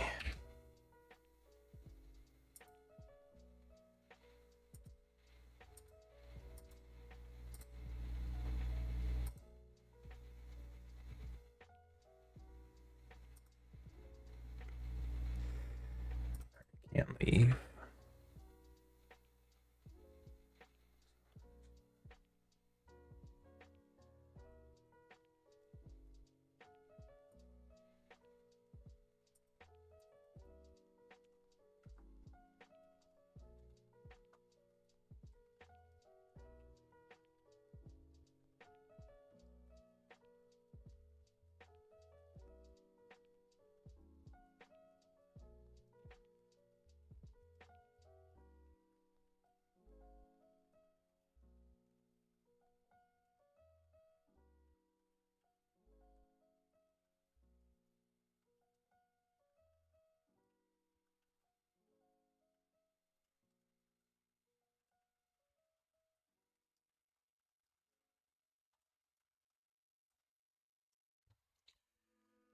Draculina mouse up. Haven't looked into sports analytics at all. I have not. I haven't even really thought about that, but that is kind of a field for sure. As much as I hated sports analytics when I was actually playing, I know it is a big field in sports, especially professional sports. So yeah, I didn't really think about that, but yeah, there's one area of tech for sure in sports.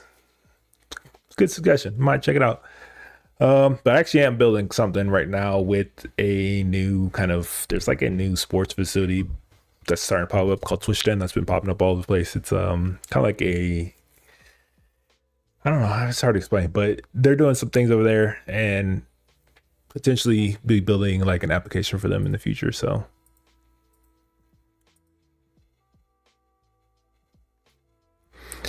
Michael Janelle, the PUBG studio tried making a Sims like last year, but it was pretty half baked. Seems to be better received. Say at 90% on Steam. Release Monday. Okay, I might check it out. Might check it out. I still got Sims 4. I stopped Sims 4 recently. Like I want to say a year ago, just because there was some crazy bug that happened. And I was like, I'm kind of done with this shit. Like, why does it keep? There's just little things about just little things about the Sims that like be hella frustrating. And I'm like, why is this still an issue? Why is this not being figured out? So I'm always open to a alternative to that. Like I said, I think it's a lot harder than people think it is because there's must be a reason why there hasn't been a true competitor to that field, considering how popular Sims is. You think companies would have been jumping at it, trying to like get their own version out there, but closest we gotten obviously is like Nintendo's little things and stuff like that, but not at the same level of the Sims for sure. But I might check it out. It's kind of crazy. The PUBG studio tried making a Sims. That's wild. Is that the Was it the Chinese one that seemed like looked really good on the surface, but was kind of very empty?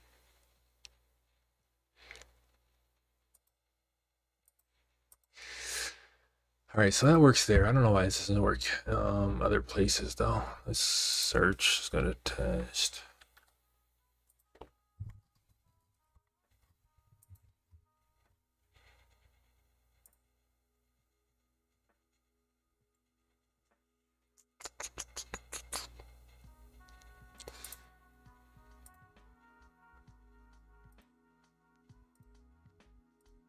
All right, so it's there. It's not there though. All right, let's clean this up.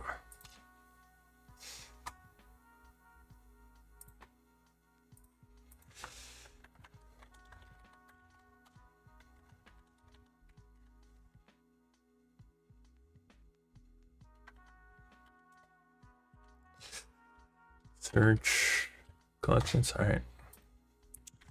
These routes. All right. Proper menu to collaborators. Can you patch this as well?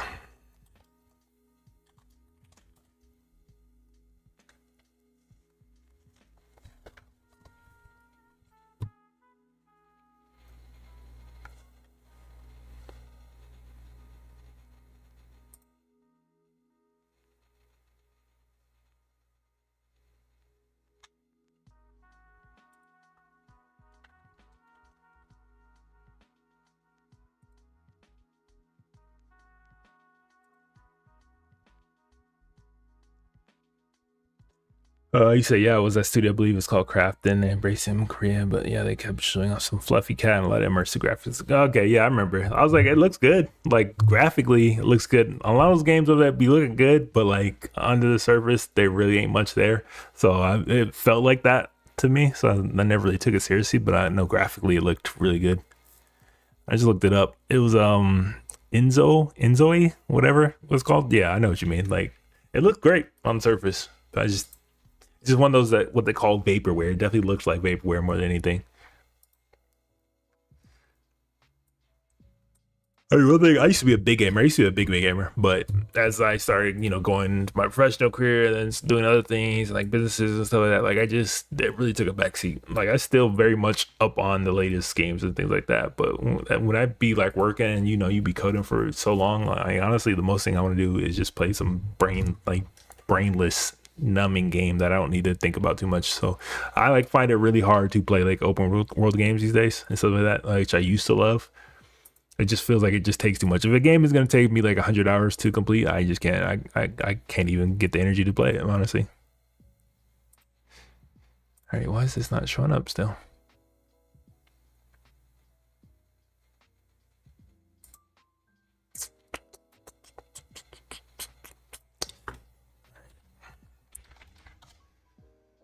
Let's come here. Still no. All right, that did not work.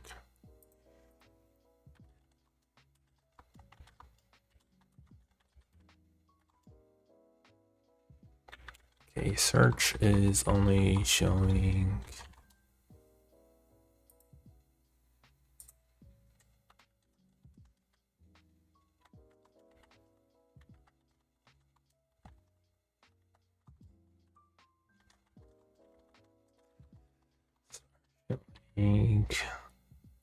owner gated.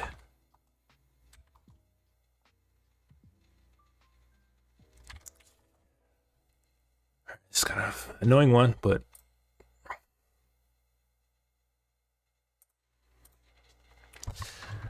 last game I enjoyed playing entirely was Red Dead Redemption 2. But yeah, I found off. I mean, I'll tell you, like, bro, like I started Red Dead Redemption 2. I've started Red Dead Redemption 2 like 4 times, and I've gotten pretty deep a couple times. But I'm just like, man, I ain't got that time. I just don't got the time to be putting into it like that. And like, especially after you've been coding shit, building shit, working, doing all those other things on the side, like, and then sitting down and trying to remember like where I left off and how to do this. And it's just like, damn, I was like, I don't think I got the energy for these games anymore right now. Maybe one day, but not right now. All right, finally set up. Last complete open world game I would say, which is last complete game I finished was God of War. God of War and God of War Ragnarok. My honestly, God of War might be one of my favorite games of all time. Definitely one of my favorite franchises of all time. So I definitely smacked those. But again, a story, a start and a finish. But like Red Dead is just so many hours. I just couldn't finish it. I need to. I still have it. I want to. I love that game. It's just the amount of time that needs to go into there. Man, even to Ghost of Tsushima, I love Ghost of Tsushima. Never finished it. Never finished it.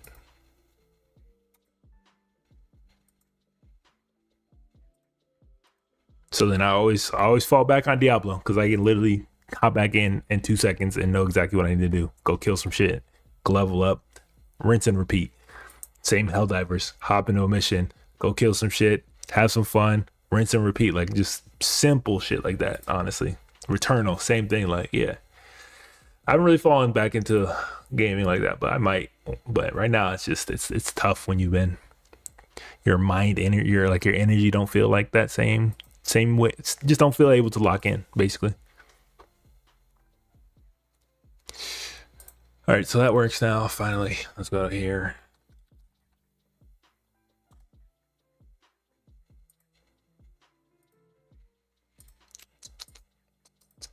It's not passing the right information.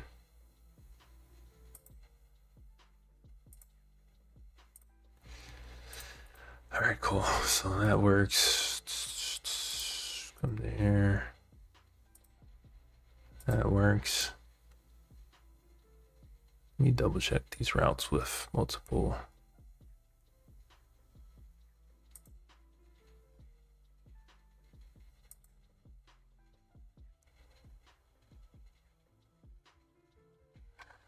Oh, I forgot I need to clean these up too.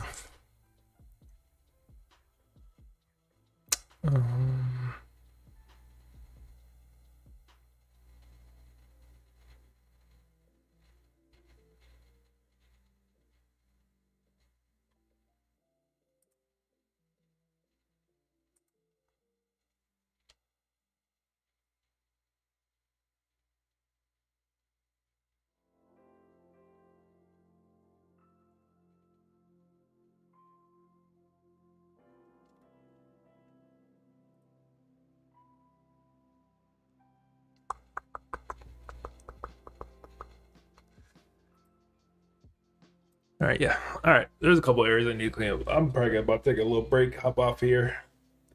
Gotten pretty far. It's just little tweaks and things I need to clean up, which probably will happen like the next 2 days. I don't have time. But it looks good. Collaboration is mostly set up, and then once I get this up, I'm gonna start, maybe working on some other things. Hop back on here for some other things, and I got a couple projects that I might work on, like actually paid ones that they don't care if I stream, so I might do those. But I'll be back here later on another day. But I appreciate y'all for taking time and joining. And Michael, yeah, Stephanie might fall back in Valorant whenever my partner wants to game. Otherwise, I don't game. It's just sprints. Yeah, I need those Brandon's games straight up. I need those ones that I don't gotta think too much. But man, I appreciate you joining and join stream chatting, man. I hope to see you on here again. I'll definitely be on here regularly, kind of catch up, see where everybody's at, and see what they're working on and whatnot. Appreciate the time for everybody that took the time of their day to join the stream and kind of chat with me. But I'll be back. I need to go take a break from all this code. So peace. Keep it easy.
the suppression, the use of marijuana.